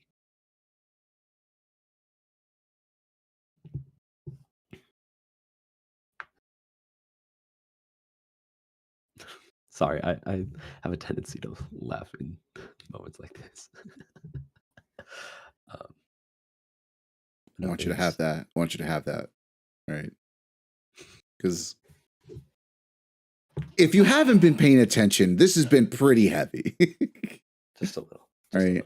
I want you to have your break right here, right? Because going through the level of consistent stresses and traumas and lack of supports from your key people in your life that are supposed to be traditionally your first um your first indicators of love and support, that wasn't there for you. So having to deal with it, and you know there's a lot of work that has to get done before these kinds of moments or memories or traumas can be held and spoken about in a way that's not as, I wouldn't say damaging, but like the way you relive it, right? Like could be throughout this whole handled in thing, a we can see it. There's a whole lot there, and that's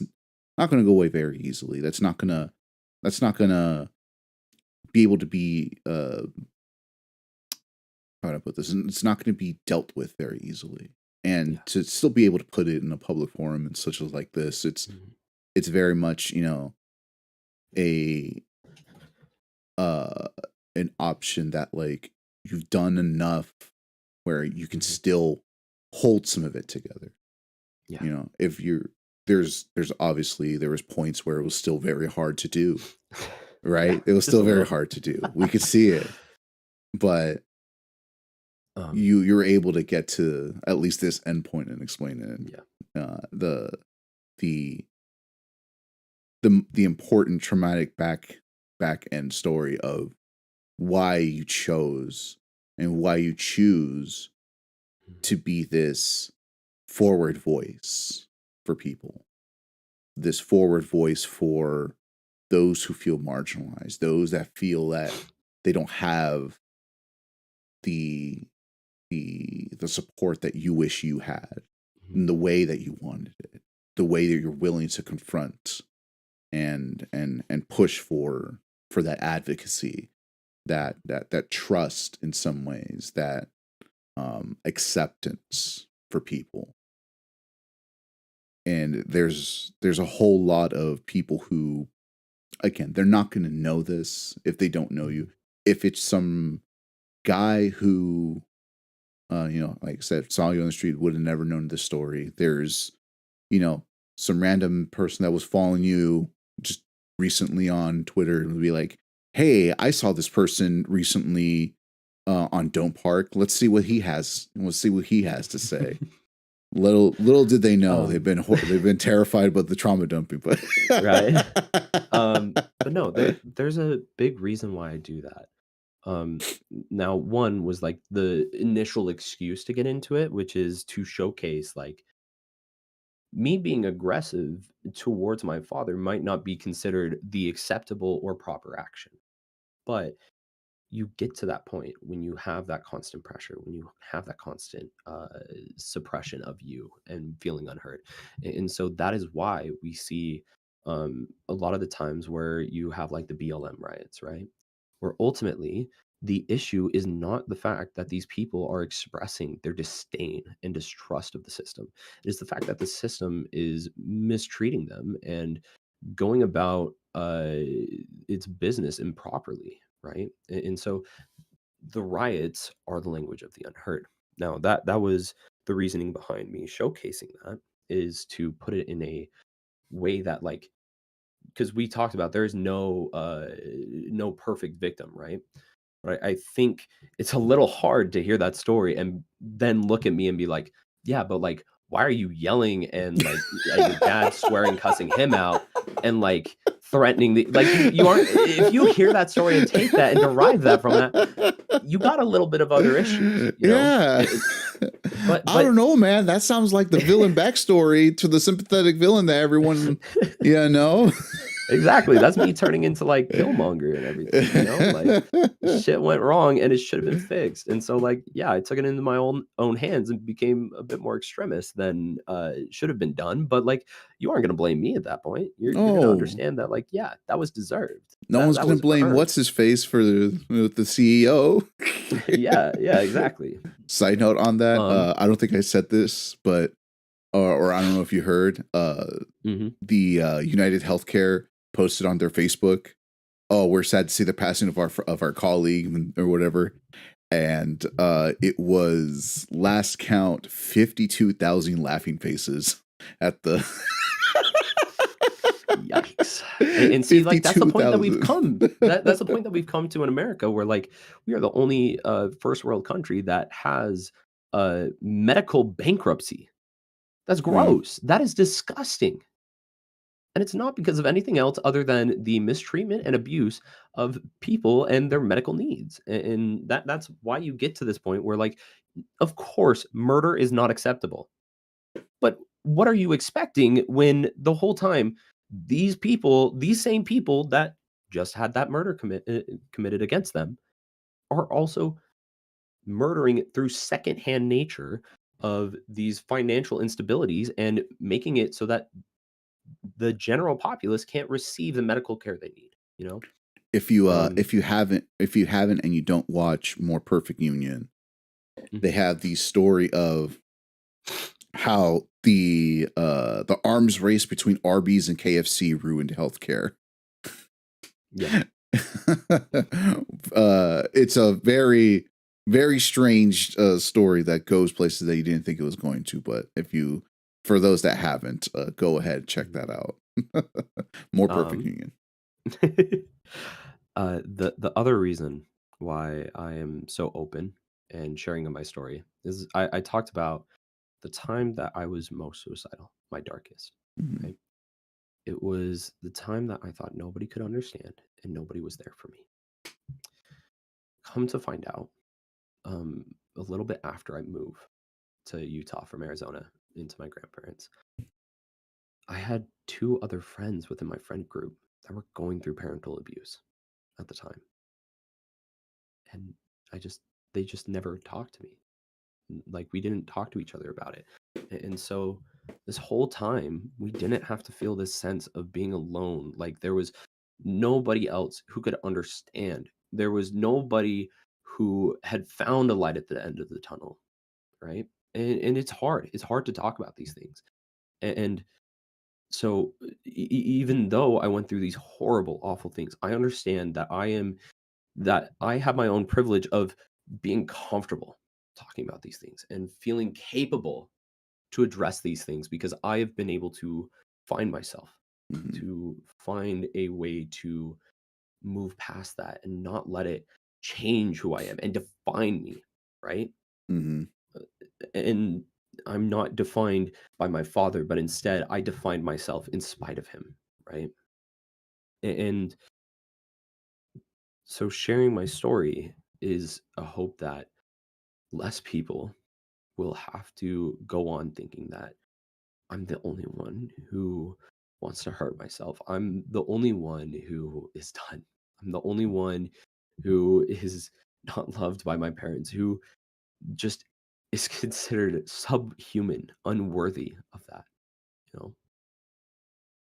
And I've had lots of people reach out to me. This is all like I've had people reach out to me about the self-harm, about like how to talk to their parents about being queer, about how to handle their parents not accepting them as queer. Cause also, as much as I love my mom and still do, she is not very accepting of me being bi and everything. And that has been a hard thing of just, you know, dealing with being straight washed constantly of just and reinforcing that feeling of being less than human because of something that I can't control, just because I don't just find one gender attractive, right? Like there is Mhm. nothing I can do about that. It just is a part of me. The same way as if somebody being an extrovert or an introvert is a part of them. Someone being shy is a part of them. They nobody should feel subhuman for something like that. Something that is just a natural quality of themselves. And so I've had a lot of people come to me, and I'm so glad to know that even though my time dealing with that wasn't easier, that I had to figure it out by myself. I had to teach myself what it means to be human, that I am valued, and that this doesn't change who I am. This doesn't affect me as a person, in that I am so much more than what anyone else can define me as, and I am the person who controls who I am and controls my value, even though you know there's nothing that anyone could ever do to make it easier for me, and I get to do that for somebody else. I get to do that for other people, and know that it is going to be easier for them to keep going and to um, find their place in this world, and to learn that there is value to them, and that suicide is a permanent problem to what or a permanent solution to a temporary problem. All right, come on. Let's stand up. Let's T-pose real quick, man. Come on, let's T-pose real quick. Let's I gotta T-pose. tilt this camera up. It's gonna get a lot more of my dick than me. There you go. Ready? Ready? There you go, man. I love it. It's a great breath of air for that, man. I love it, man. I thought this was supposed to be a FGC podcast, but here we are. No, man. That's therapy. That's the hidden agenda, getting people to reveal the stories why I loved themselves. The Momo one. That's why the Momo one was so good. If you haven't, there's go back and listen to Dr. Knows. Yeah. She has a great one at the very end where we talk about how she chose her name. It's very lovely story. So also thank you for T-posing with me. Of course. I'm glad. I'm always here for the bit. It's not just the like, oh, I don't care if I look like a villain. I also don't care if I look like a clown. I'll do the. Thank you. Given I'm changing my blue sky somewhat because my Twitter was a little bit too much shit posting. Like I don't know if you saw like the one yesterday of the oh god, which one was it? I'm religious. I hit Jesus's G there you go. I don't think I liked that one. I should have. that has become my new favorite way to like fight against homophobic like religious views. Is okay, we're made in the image of God. The G spot is in the asshole, so God loves a little bit of ass play. Yep, it is very vulgar, and once again, this is one of those moments where like I am so sorry to my family that I shared this to, because I know you guys don't see this level of vulgarity from me, but I find that so funny. I find it so funny. Like my dad broke my brain a little bit. I find some crazy things funny. Oh, it's been beautiful, man. Let's move on to a silly thing before we moved on to this. God damn it! This project that you had going on with, I guess it's Jet and Ritual. Yes. So real quick, man. Oh no. So I rushed it. I already know what you're gonna say. I hate it here. Where's the SoundCloud out, man? Where's the Okay, actually, full honesty, for those who don't know what he's talking about, me and a homie did some diss tracks. I rushed mine to Kingdom Come. Please don't listen to it. It is so rushed. It is so bad. I'll put it in a link in the description later. No, please, no. What? Don't do me like that. Oh, I just peeked this fucking mic. God, my ears. Don't do me like that, bro. Oh my God. No, whoa, we went through an emotional journey. I didn't earn this. Okay, fair enough. You did earn it. Originally, I was going to do another, because like not for like proving that I can do better to anybody else, but because I know I can do better music and I wanted to do better. But instead, I've switched gears on that. We won't go too much into it because it's pretty early, and we'll see like if I even do publish it publicly or whatever. But like I'm doing a lot of like heartfelt music. Like there is one dedicated to the BPD called Mirror Mirror, for example. Or there's one that like goes into like my PTSD of like this monster. Like it starts off as this monster hunting me, and it seems like an abstract track until eventually you get that like emotional switch until it clicks. Yeah. So enough right about now the I'm doing beautiful that for part. myself, you know? Enough about the beautiful part. Yeah, I need to know about the shitpost part. The shitpost. Okay. So this all started in this group chat and everything. One day, one of the other casters in the group chat, Ritual, was like, "Dude, ain't no way white boy got bars." Like, it's basically like the whole of what she said. Like, you don't know. I've been writing lyrics since I was 14 to like handle my emotional stuff. And so like I do like a diss track on her. So like some of the bars, this was unreleased. The Ritual diss track? The Ritual diss track, because the Lentini one was posted and everything, right? Oh. Let me clear up my nose real fast. Okay. Okay. If you want to be quick-witted, better come quick with it. You coming with that stutter, ain't no time to buffer, bro. Plug in an Ethernet while your bars dropping frames. How they ever let you in the game, I'll never know. Here we go. Can't hold the East Coast, you still got an ego. You calling me the local legend, but at least I get my region. You need a deletion if you committed treason against the demon who gave regions a reason to hire you. How about we check the stats? You got 2 years, only one major in the game. I did 2 in my first year. I'm doubling the pace.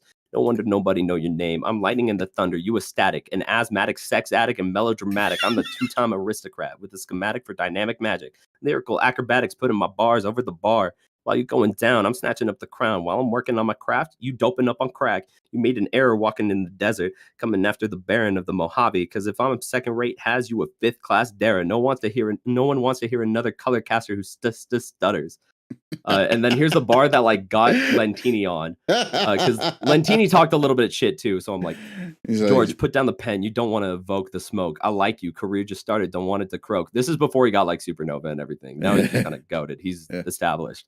But if you want to send some pokes, just know won't be just jokes. Hairline just a clean surface level blow from the notes. But yeah, I love that stuff. I couldn't find this one diss track. But like at one point when I first started writing diss tracks for fun and just to like flex and everything, I wrote one about Yang, Jordan and everything. He was in like a bad relationship and everything, where he was just her bitch straight up. And so the one like set of lines I remember is talking about how I'll make him my bitch and make him suck my dick the same way he does to his fiance. Oh Lord! Oh Lord!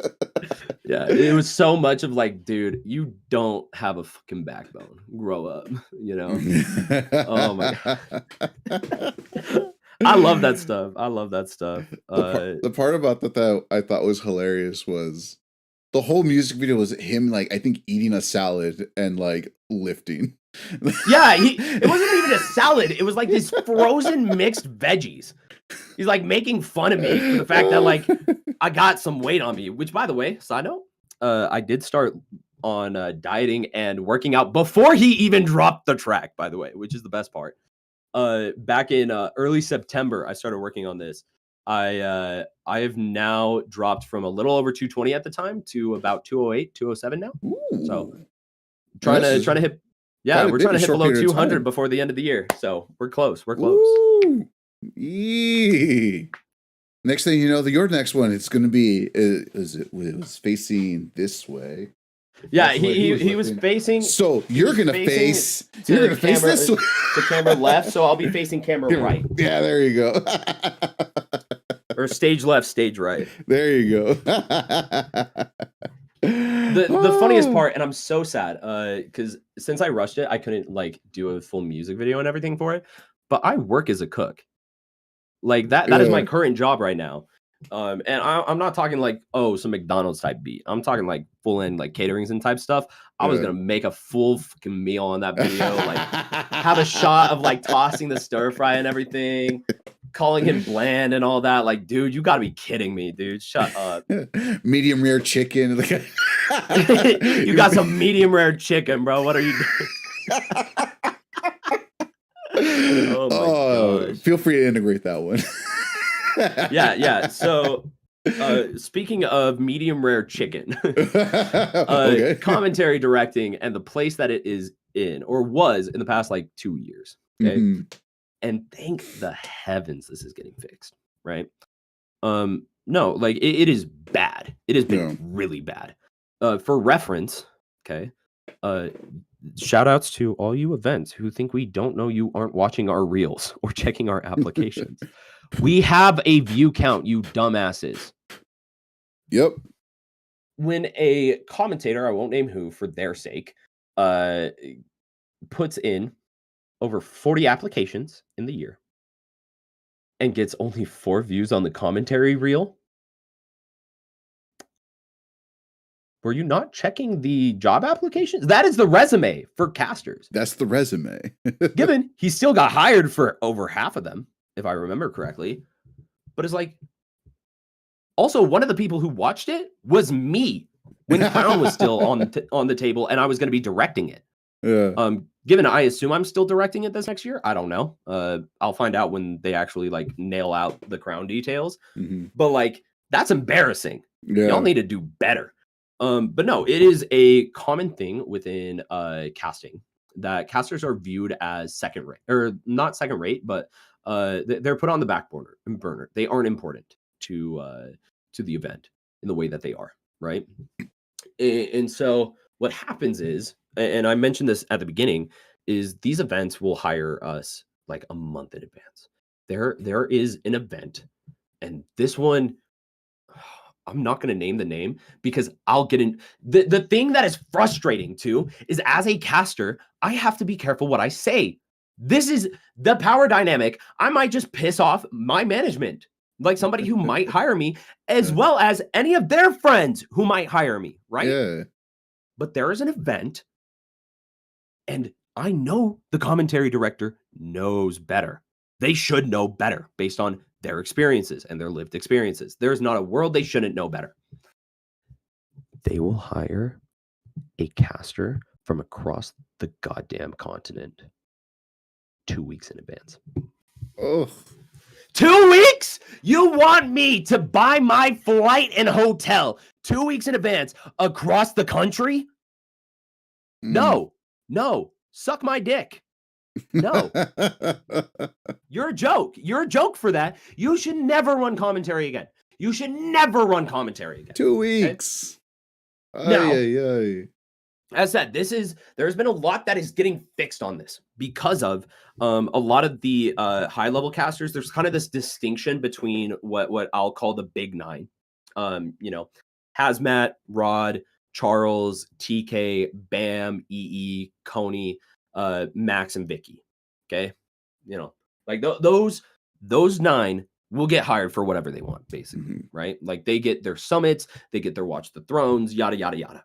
Okay, and it's fair. They've been goated for a long time, and a lot of these people are the best casters to ever do it. Whether or not right now they are at their best, they like, for example, EE. If you want to know how to tell a story in casting and how to get the audience involved and feeling the emotional like drive of this set of why this set is important, EE. Especially like 2-3 years ago, peak EE, that is golden. I'm still studying that stuff. Okay. Yep. There's a reason Black Plague is always been requested. Yes, sir. Yes, sir. And so like also honorable mention to Blast Zone, Coney being there in the original. TK, EE. Coney not being into as many events as he normally does, but hey, he has other for based reasons. He's sick for that, by the way. I don't know if you've heard him explain it, but he makes money. He makes more money by staying home. And then he also is paying for the restreaming rights of those events. And then he is also giving the opportunities to other casters that are on the come up. Yep. So like across the board, dude, that's goated. Coney is one of the most down to earth people. He's awesome. I've chatted with him every time that he's been at Crown. Obviously, he's an absolute sweetheart. He's one of the most genuine people on this planet. But so like holding the difference of like those are the top level casters. There's a distinction between them and everyone else. And then there's distinction within the high level. I won't do that right now because I'm not out here trying to like do a caster ranking like for multiple reasons, but mostly because like I think ultimately anybody in this high level, and heck, half of the people that are considered like the up and comers that aren't considered high level or on that same talent level. They're nice with it, or also have like, been doing it just as long. For like, a lot of them, they've been doing it for a very long time. I'm one of the newer ones, to be fair. An actual new up and comer. Given I'm not even considered an up and comer at this point. The other day, I had somebody mentioning to me. I won't say who for the sake of them, but they're like a very relevant caster and everything. And they were like, "Yeah, he's top 5 in Western NA," and I'm like, I don't know if I put myself top 5 Western NA because like. If I'm thinking Western NA, there are 3 people that are always going to be on there in my head. I won't say who. Once again, I'm not trying to pick fight right now. I really, given all the Western NA casters are really close with each other, so I don't think anybody would get butthurt about it. And I think all of them would also agree with me what my list is. But like, there's 3 that are given. Then there's like 2 others that I am studying. Yeah. Like I personally study and look at constantly and idolize as they're talented above like the rest. And then there's another one. Actually, I'll say this one's name because like this guy's the GOAT. I was talking to him last night. Combo. That mofo been on the come up. Bro is talented. I'm telling you. And so like I have 6 people that like I would put in that argument bare minimum. And like you're putting my name in that. That's an honor right there. Like, not even just in that, but you're saying like, yeah, he is top 5. Yeah. And like, it's somebody who's a high level caster that like is on that I personally study as well. And they're putting me in that. I'm like, okay, that hits a little something. Yeah. That being said, commentary directing, right? It is a constant that what it will be, this is the average. Okay. You'll find out like, at best, 2 months in advance. 2 months in advance is great. I wish that was the regular, but typically a month in advance. The real best is actually getting a rejection letter. Oh yeah, those just don't happen. Like, I know a caster who got ghosted by 12 different events in a year. For the first while that I was applying to stuff, more than half of my applications were ghosted. Yeah. Can you just tell me I'm rejected? Because it's also only made worse by the fact that, like, who knows? You might reach out to me 2 weeks before the event and like, hey, we're having you on. Yeah. Well, I guess I got to figure that out now. That's not hard with bad financials at all whatsoever. Yeah. There was the reason why Lyric had said like she went into debt. Like, was it? I think she said 7K into debt Thankfully, I'm not that bad. She went to like 4 to 7K, somewhere in that range. The number's escaping me. It was crazy. Just to do commentary. I was like, that's less than breaking even. Yeah. I am one of the lucky ones. I've gotten to the point where my events, I'm breaking even or making money now. Which a lot of the people that I consider better than me are not doing that. No. Given that is also because I am lucky that, like, as said, the Western US has like the big two that I would say are pushing this and forcing this down mid are me and Jet. Where and thankfully PNW is very tight knit. They are the biggest of the organizers within the West Coast. And so like PNW, I am more PNW than I am Utah at this point. Like literally, I explain why. Like if I'm being honest, I am a PNW caster at this point. And so like PNW is very receptive and all great TOs who truly care. And so like for example, Eugene Bound, they brought me on for comms directing and everything. Given Diego had already gotten most of the roster done, we have the roster completely done. The event is at the middle of March. We have the roster already decided. I have most of the schedule finished for the first draft. Dang. And we are going to be, we are going to be housing everybody except for 2 casters who their sponsor is housing them, getting them a hotel and everything. And we will be paying all of them in cash day of. Cash? And damn. And we have told them exactly what they are getting paid. We have told them exactly how many blocks they are getting, everything. Okay. That should be the regular. I'll keep it a buck. Why am I going into an event without you telling me how much I'm getting paid or when I'm getting paid? And like alongside that, then you also have find me housing. You have like, I'm cool to sleep on somebody's couch or even somebody's floor. I'm down. That saves me $200 for the weekend. Especially when you aren't paying for my flight, you aren't paying for my hotel. You are just saying, hey, this is how much we're going to pay you. Figure it out. Yeah. A month in advance at best. That's a problem. And so like, thankfully, West Coast, we have gotten this changed and fixed for the most part. And it is getting much better due to people like me and Jet taking on the reins, talking to these TOs and being like, hey, this should be the expected. Now we understand that's a lot of pressure. You do not even have to hire us as one of the casters. You do not have to pay us to do the directing for now. Because I know some people are going to be, oh, you're no, we are not undercutting here. This is very specific. Okay.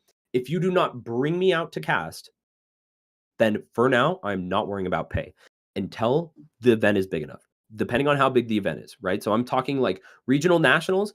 If they are wanting me to do comms directing, I will do it for free if they are not also having me come out, travel, and commentate, because it costs me nothing more. And in the long term, this is going to make it a regular thing. And then from that point, then I will push for pay. Okay. Now, that being said, I also only do it for free for TOs that I know are taking the money that would have went to me and putting it to other people. Okay. So that is another caveat to that. That way I don't have like people jumping down my throat, assuming that like, oh, I'm just like undercutting the system. Getting some free labor. Exactly. No, it is, hey, since I'm not traveling to the event and you take the pay that you would have given me, give it to these casters. Give it to them instead because they need it. Right. Which was like also what Arbiter actually wanted to convey. I've talked to him personally and everything. That's actually what he meant to convey. So like, for example, Best of the West, Arbiter took all of his pay and gave it to Ritual, who traveled from New York area. Yeah. And so it was way more expensive for her. And because of that, she was able to break even because of him giving her his pay, because he wasn't in a tight financial spot. He wasn't worried about it. It was and that one was local to him, right? So it's not like not super local, because that Best of the West was in Sonora. So me, him, Jet, and Ritual all flew into Tucson, and then we got a rental car and drove down because it was like an hour drive to Nogales. Wait, phenomenal tournament. Wait, he's Seattle, right, or something? Yeah, like he's that? Seattle. Okay. So like you're probably thinking like a Port Priority. Or that's probably what I was thinking. Yeah, you're right. But no, our Arbiter, like did such a dog shit job of conveying it. I love him, and I told him this. Like he's dumb as hell for how he did it. No, he specifically what he meant is if he knows the TO will give it to somebody else, then he'll do that, or he'll just take his pay, give it to one of the other casters. Yeah. Yep. So Yep. it's specifically him being in a financially stable spot, not wanting to undercut anybody, and then give that money to one of the other casters. So Yeah. that way they get a break even. Which I think is totally fair, and that's his decision. Like for anyone who actually like, and once again, he should have conveyed it better. But once you know what the actual situation is, I feel like at that point, like full respect for that. That makes it a lot easier to understand and follow where that was going and coming from. Yeah. Now I don't have actually a severe lot of time from here. Yes. Because it is already 3:40 for me. Yeah, it's 2:40 over here. 2.5 hours. Yeah, it's beautiful. Hey, it's been great. It's beautiful, man. I think somebody that would do a much better job going into that, and who I would recommend, and I think I could definitely get them on. Ritual. Ritual has been making a whole Google Doc and everything on the ins and outs of commentary directing, what should be expected based on what event you are and everything. And so, of course, the expectation is you ghost everybody, let them know 2 weeks in advance, pay them like, in meal vouchers preferably, and figure out the blocks the day of, kind of based on the vibes. So, I was going to say, meal vouchers, that's I know. I know that's asking for a lot. I thought you were going to do drink voucher. Maybe one meal voucher, just one. Just to say food was offered, right? I thought you were going to do drink vouchers where in bars where they're not technically allowed because they're underage. You're hiring 20-year-olds. Yeah. It's like, well, since you can't take that, let me get another one. Yeah, if you can't, well, you can't drink anyway, so I'll actually just keep it for me. Don't worry, man. Don't worry. This is saving you money. Oh, you're from Utah? You don't need this anyway. Yeah, you don't need it anyway. You don't even got to give you soda. What are you talking about? Yeah, you don't need it's caffeinated. It's caffeinated. Oh, you got caffeine? Oh, sorry, man. I can't give you that. It's caffeinated. Like, what? It's Coke. It's Coke. It has actual Coke in it. Sorry, that's caffeinated Gatorade. I can't let you have that. That's caffeinated water. I can't let you drink that.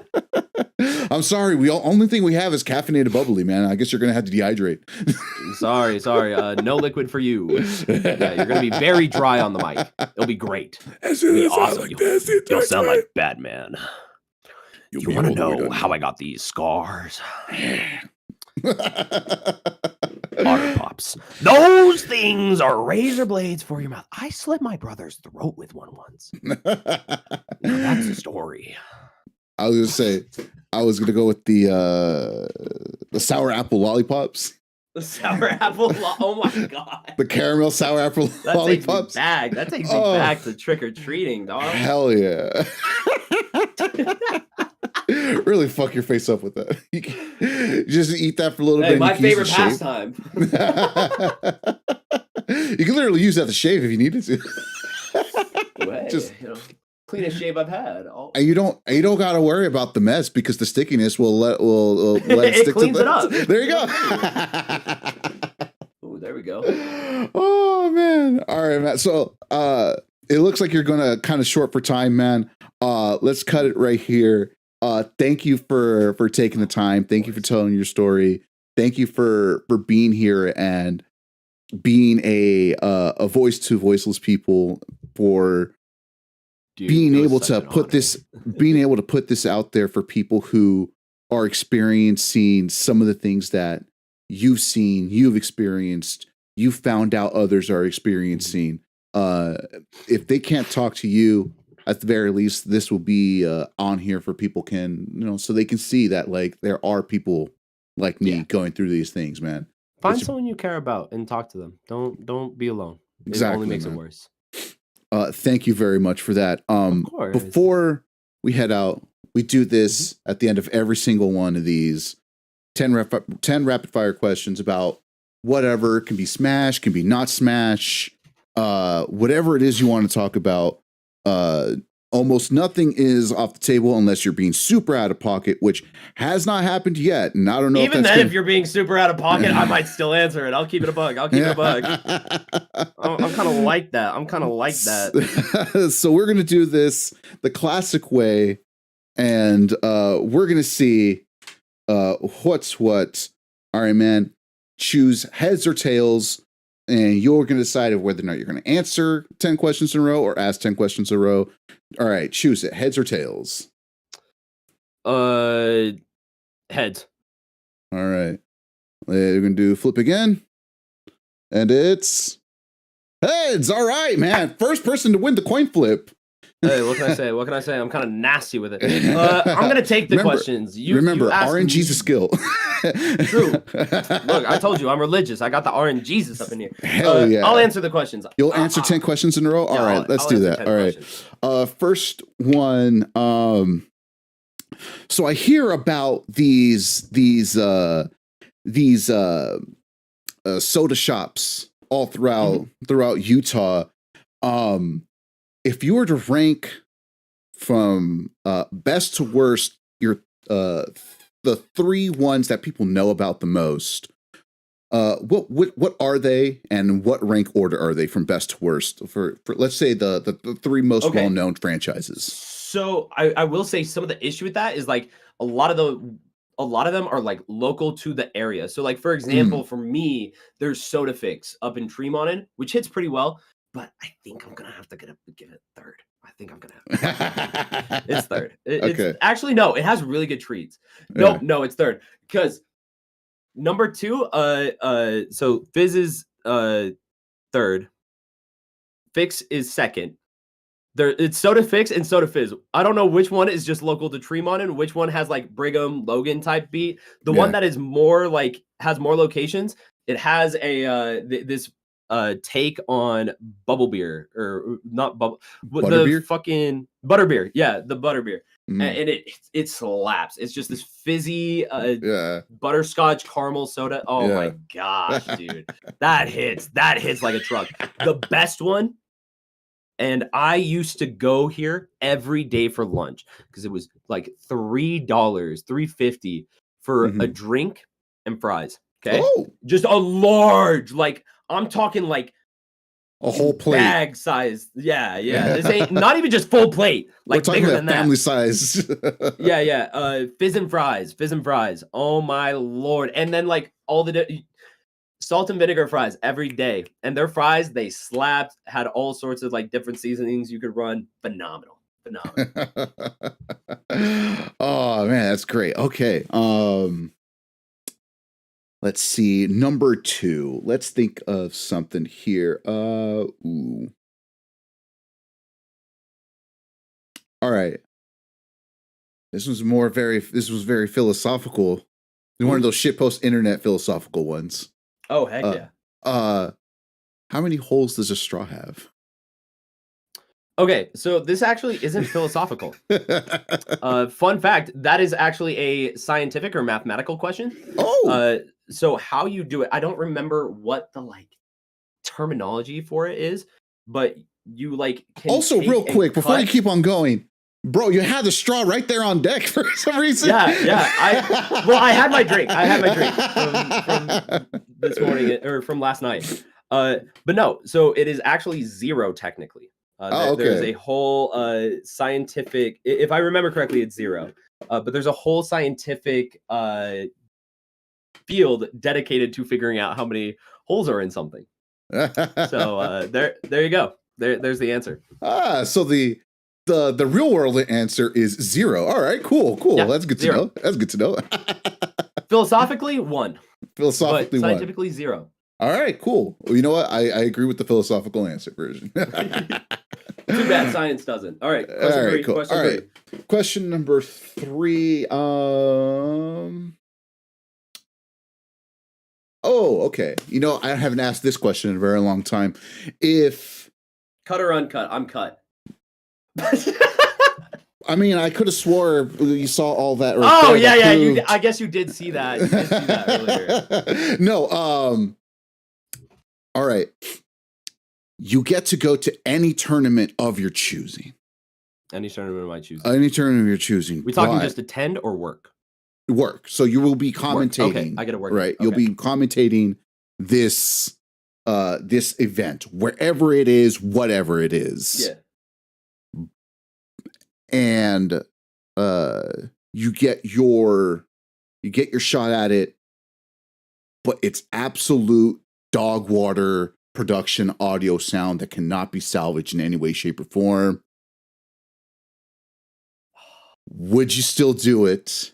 And who are you taking down with you as your commentary partner? The nice thing is like, I think I have an answer that actually helps me and the commentary partner.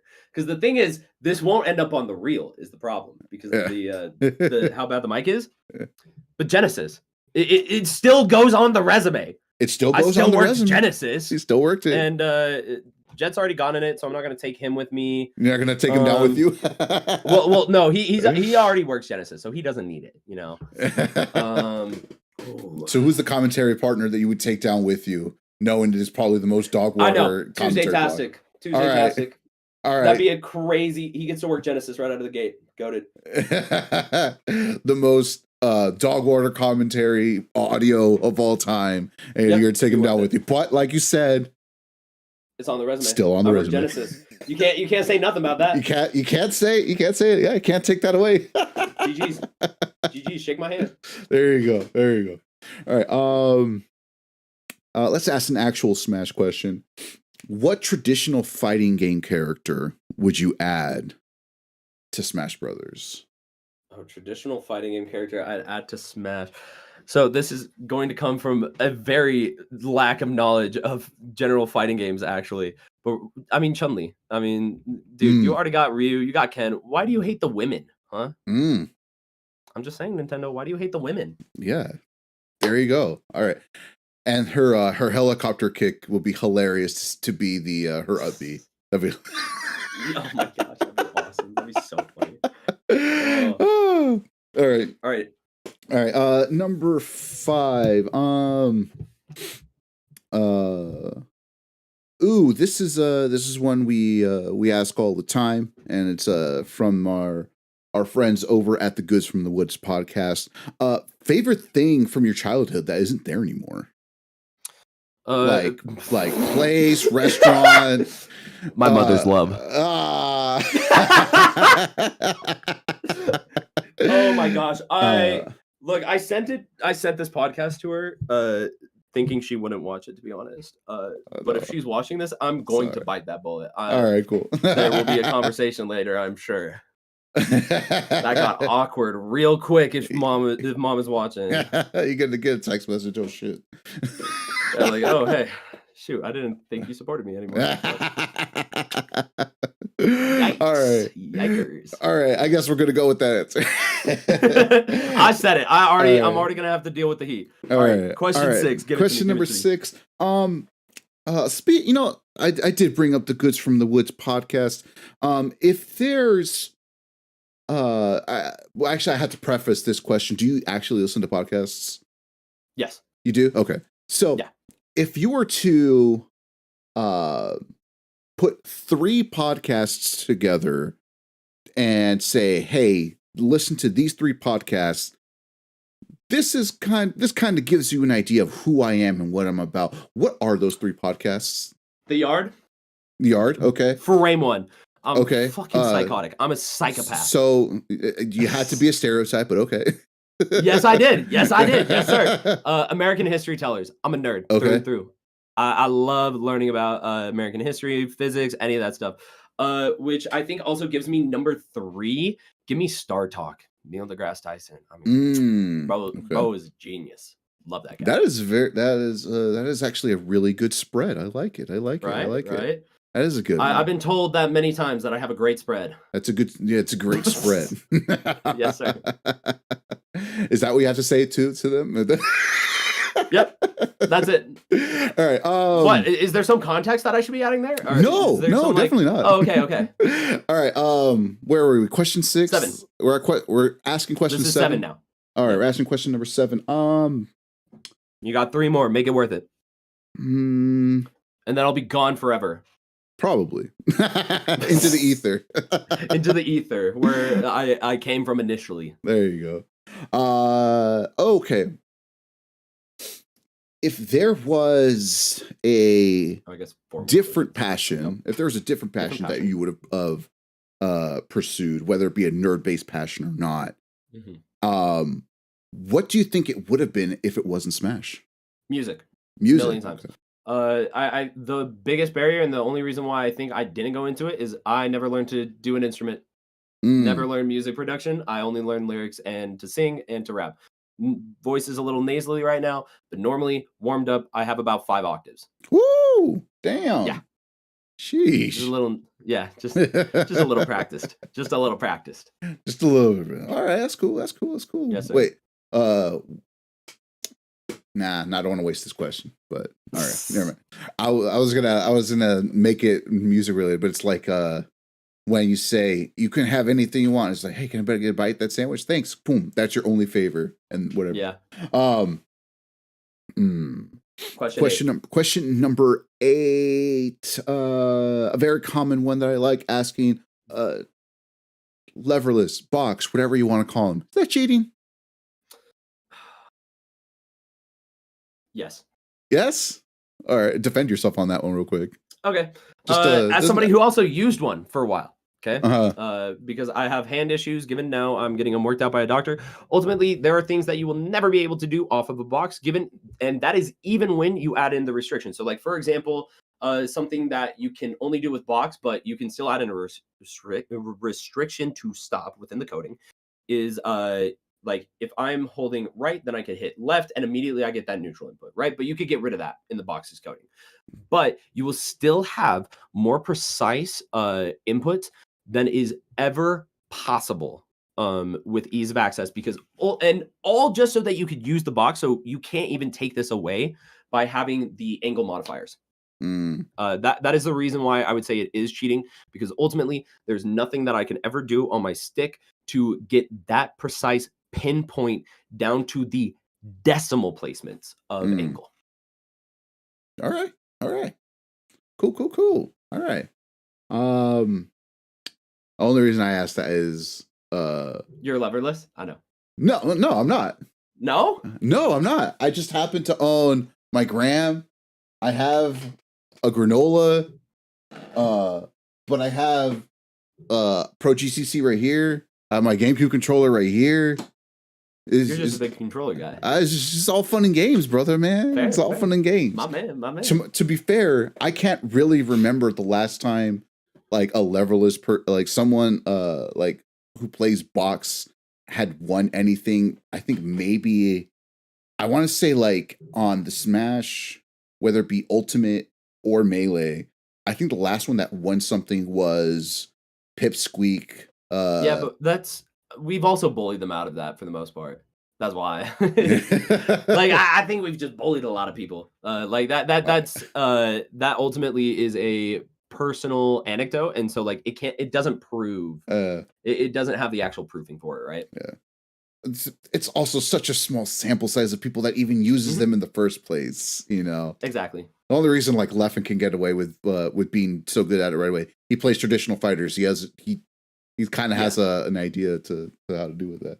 All right, all right, fair. All right, question number 9. Let's do something. Let's go back to another old classic that I think I've only asked one other time. No, 2 other times. Question 9. Question number 9. If you can think the most dangerous place to work a Smash event. We're talking about the most dangerous place you can think of. This is anywhere in the world. But I would want to still run it. And you would either run it, participate in it, cast it, whatever. We're talking, freaking different parts of North Korea. We're talking about in the middle of Sinaloa. We're talking... Dude, put me on Mount Everest. I'm telling you right now. That is a different kind of dangerous, but yes. Yeah, I ain't talking about like, oh, now I have to worry about like every queer person getting murdered or whatever, or like the gangs coming for you. Like, nah. Put that on like still dangerous, but like this cool location. Give me Mount Everest. Or like on a volcano that's active type. Literally. Pun not intended, but welcome all the same. Hell yeah. All right, cool. So you definitely still do it. Yes, sir. Yes. That All right. nobody would ever forget it. Now what's the location? Like now you have to choose the extremely dangerous Mount Everest. Mount All right, Everest. cool. 100, The dangerous 100%. part is getting there in the first place. Yeah. And now you got to play there. Woo! Good luck. It'll be lit. There you go. So many dead bodies along the way. We purged them. We purged the smashers. The ones that are not fit for this. All right. The ones are gone. Last question. Okay, let's see. Let's see what we can do here. Do we want to go silly? Do we want to go smash? Do we not want to go smash? Do we want to go FGC? Can we not go? Let's find out.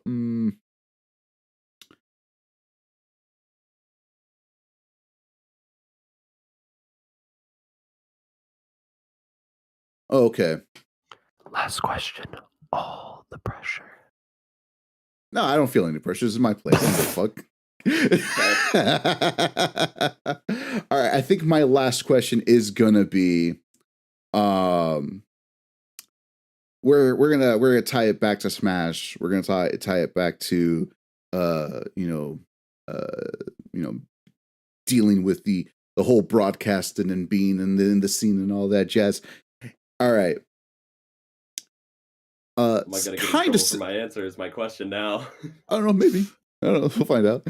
So, kind of similar to what I said, who would you bring down with you for the most dog water commentary audio? Who is your top two, or who would be the two that you would do in a TriCast that would be the most glorious TriCast that you would ever experience? Ooh. But it's like a so-so event. You can bring whoever. The funniest part? Whoever. I think I'm already going to be doing this. Oh. Leak? Little bit of a leak. I was talking and everything. I think me, Combo Lentini are going to be doing Rivals Top 4 of Eugene Bound. Oh. I think that would be a fire TriCast. We're all very close. The issue with TriCast is a lot of the times you'll get somebody playing third wheel. And I think our dynamic with each other, how close we are with each other and everything, I think we can break through it and we could actually make a good TriCast. I think every time TriCasts are so much worse than it's so hard to do. Yeah. Well, it's just, even if you're good at it, it's just you ultimately can oftentimes just have somebody playing second fiddle. Mm-hmm. I think that actually would go hard. Ooh. And it might be happening. So. All right. Well, so leak, everyone. We've done it again. Somehow people have leaked something on here that they didn't intend to. Dude, I'm so willing to leak so much stuff. I told you multiple things that like I haven't told publicly, like that like ghosting thing on the full case and everything, stuff like that. Like I haven't told anybody that. I haven't said that publicly, I should say. Yeah. Anyways, I do gotta go. Tuesday keeps hounding me. He's like, dude, what the fuck are you doing? I swear he's gonna come in here with a gun and just take me hostage. Oh god damn! Straight edge. Thank you so much. I would be so happy to come on again.